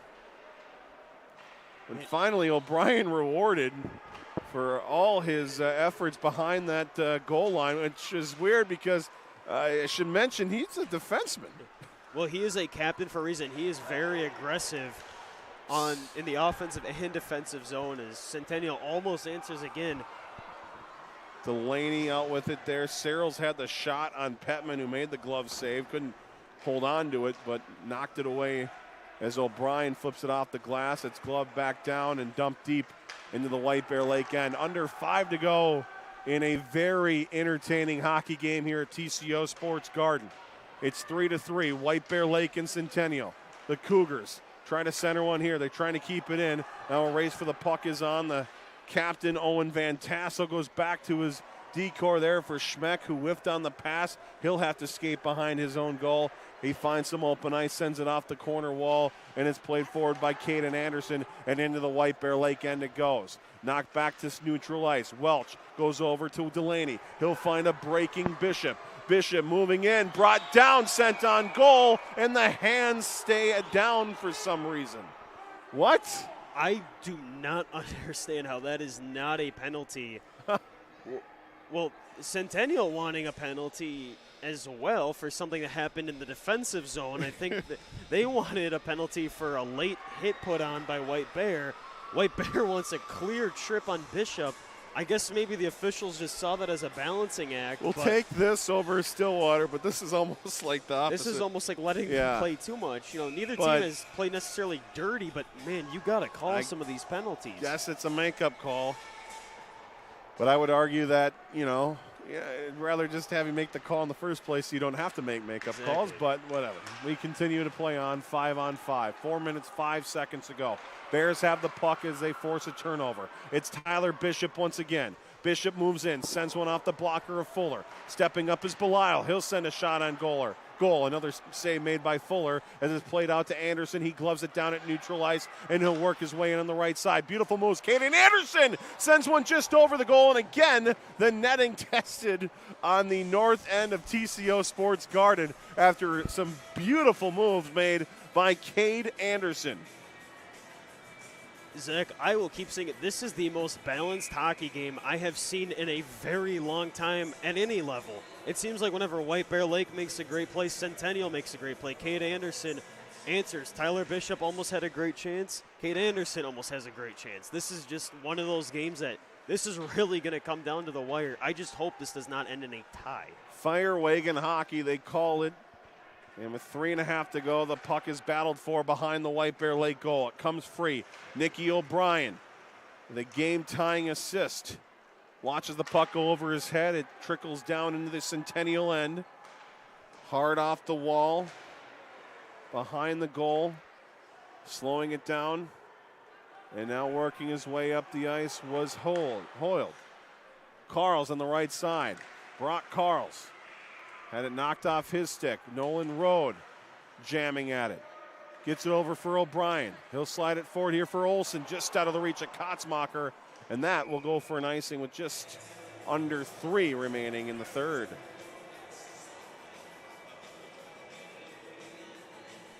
Yeah, this game has been just a tremendously hard-fought game by both teams. This is like one of those games that you watch, and you don't really want either team to lose, but I know maybe it's premature to say this, but I'm really worried this game ends in a tie. I'm not a big fan of ties, but, man, this has been a hard-fought battle by both teams. And one of these teams I feel like is going to get a big opportunity here in the last 2 minutes. For some reason, I don't see this going to overtime. Behind the goal, it's picked up by Centennial. They'll work the perimeter. Knocked away by the Bears. Some nice poke checks worked on here by Delaney. And working his way in is Gallatin as he takes a hit as he watches the puck go deep into the Centennial end before it's returned back out to center ice. Picked up by Belisle. He'll send a hard pass across. Schmeck had it knocked off his the backhand of his stick. He'll slide it to his left here to Everson. Everson will send it in deep. Around the wall it goes. One thing, Zach, both these teams, they're starting to have a little bit less power in their strides. It's starting to glide a little more. Both these teams getting tired. This has been a physical game so far by both teams. Down low to the corner. Skated back out high. Hunter Cyril spins, fires a shot that hits a body, goes to the corner. Battle continues. Peyton Blair with it. Centers one-time shot and a pad save made by Bettman. Averson back out to the top of the slot and it's cleared out to center. Hemmer will skate it back in. Bears trying to make a quick change as it's dumped deep into the White Bear Lake end with 95 seconds remaining here in the third. Around the wall. Stopped up by Hemmer. Trying to keep it in front of him. Can't do so. Olsen behind him. Olsen left side. In front off a body. Goes just wide. Might have even cut the side of the Centennial cage before the Cougars bring it right back out. Van Tassel trying to fight his way through. Great stick work by Nolan Road to steal it away as he sends it deep into the Centennial end. Road behind. He's ridden off the puck, but he gets it right back. Nolan Road fires a shot that's blocked in front. Oh, it had a lane to the goal if it could get there, but blocking it and sending it away was Hemmers. It's Anderson now into the zone. Cade Anderson had it knocked away. Back to the neutral ice it goes. Here's Hoyle. Hoyle will flip it back to the far side for Schmeck. 48 seconds remain here in regulation. High off the glass to center. Just out of the reach of Rowe, but he is able to corral it here as he sends it forward for Kotzmacher, who spins and fires it deep into the Centennial end. Schmeck to grab it for Centennial. He'll backhand it forward here, and it's played out to Anderson. Anderson gains speed. He's dangerous as he makes his way through neutral ice. Anderson up the right side, fires a shot. Save made, rebound loose, and it's covered up by Pettman with 25.8 seconds left in the third period. This is an unbelievable game so far. These last 5 minutes have been crazy. Both teams have had a number of great scoring opportunities. Cade Anderson, not a name that I mentioned much, but he has been the difference maker for Centennial, getting a lot of pucks to the net. I figured it'd be Owen Van Tassel at this point getting the puck a majority of the time, but it's been Cade Anderson who's had 2 great opportunities for Centennial. Bishop versus Searles. Bishop played it to the corner. The Cougars handle it. They'll send it down low with 18 seconds remaining. Cycled back around. Bears tracking it down. Gallatin off the shelf. Bounces back here. Austin Peterson with it, trying to kill off the remaining seconds. Hoyle will wind up and we'll send it to some open ice, and we'll send us to overtime. After regulation, it's 3-3. My goodness. Well, Zach, I miscalled that. I said I didn't think this game was going to go to overtime. I thought somebody would get the answering goal, but, you know, I think this is definitely fitting that this game is indeed going to overtime as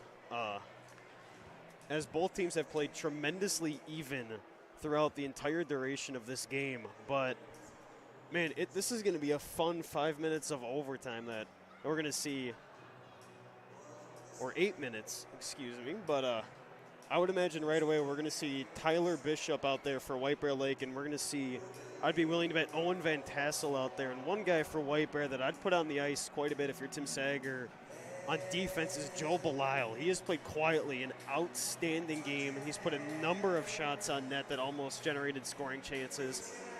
But the biggest thing with this, I'm not sure if it's 4-on-4, if it's 5-on-5. I'm not sure the rules in high school. It is 5-on-5. Thank you, Zach, because you do not want to take a penalty, as that could really kill your momentum and give the other team a quick goal.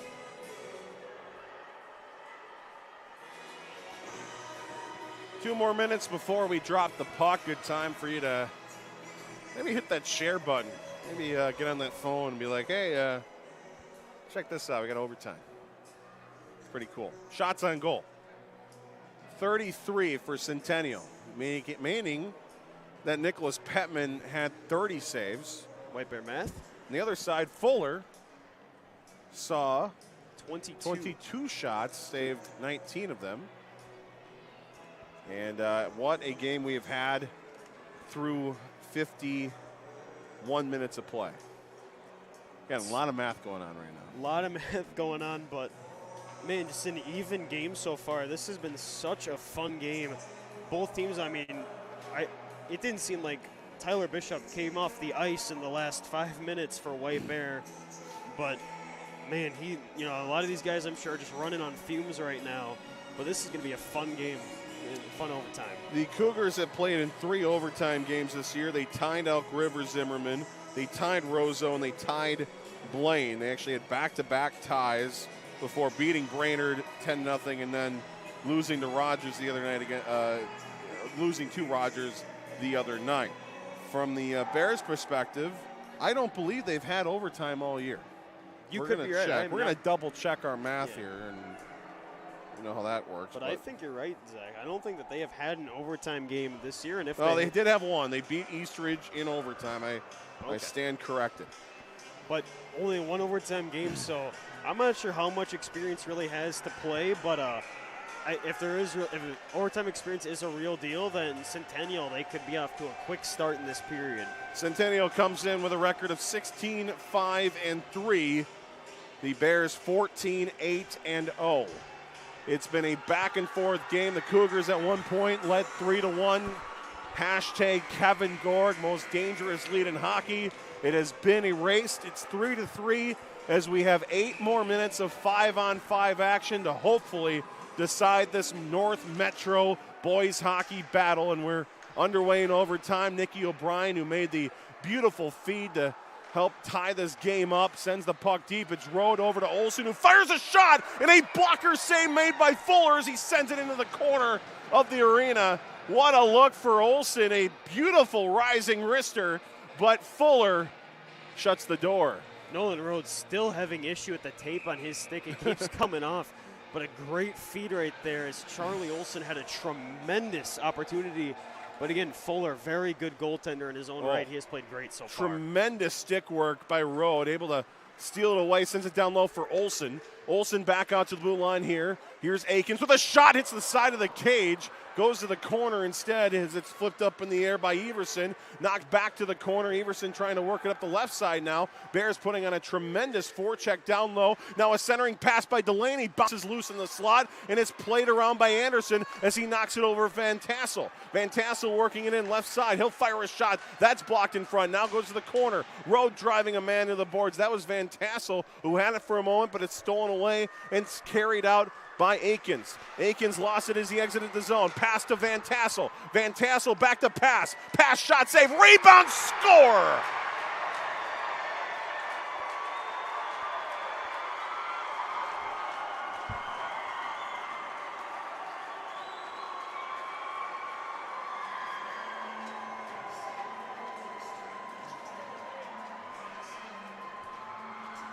Well, what an ending to a great game. As you can see, Centennial more than thrilled, celebrating in front of their fans. But man, that is, one of those games that you hate to see a team lose, but Centennial, they did exactly what they needed to. They put pucks on the net right there in overtime.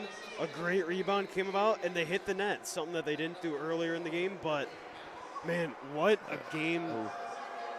I believe it was Drake Ramirez who will keep the puck after scoring a huge goal just 63 seconds into the overtime.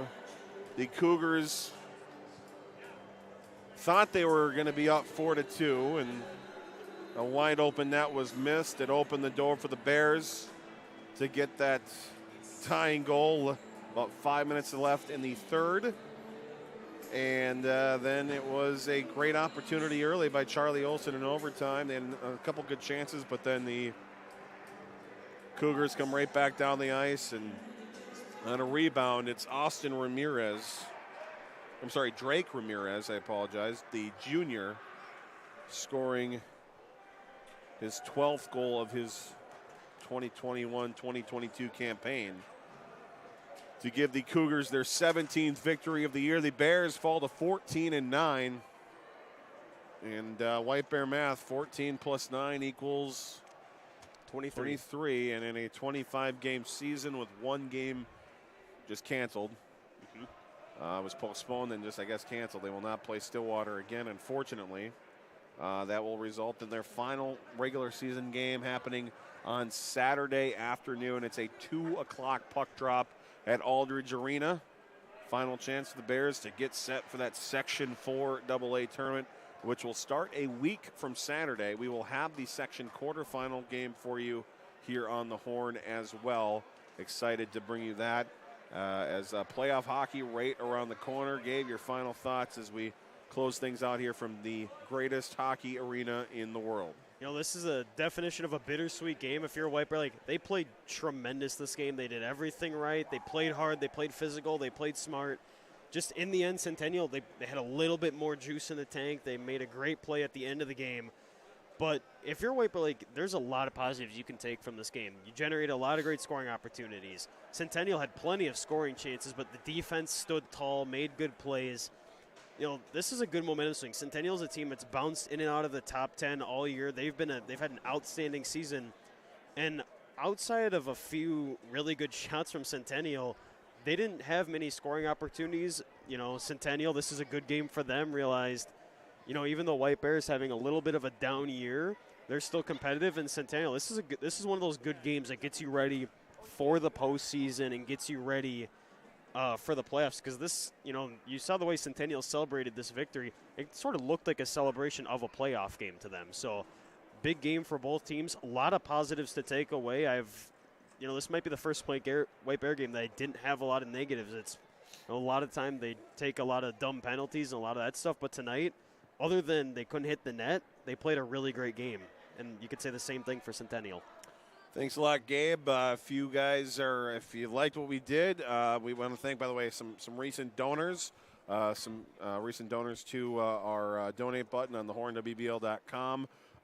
Thank you so much for your support. If you like what we do tonight and like what we do all season, be sure to go back to that donate button. It helps us out with equipment and other costs related to this broadcasting operation that we have proudly been doing here now. It's hard to believe, but on Saturday we'll close out our 10th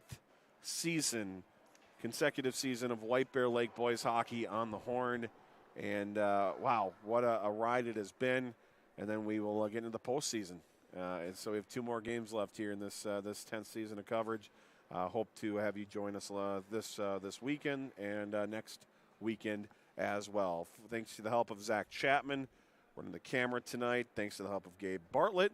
I'm Zach Helverson saying so long from TCO Sports Garden. In overtime, the Centennial Cougars defeat the White Bear Lake Bears by a score of 4-3. We're back live at 2 o'clock on Saturday afternoon from Aldridge Arena, the Bears and the Bengals. We hope to see you then right here on the home of White Bear Nation, the Horn.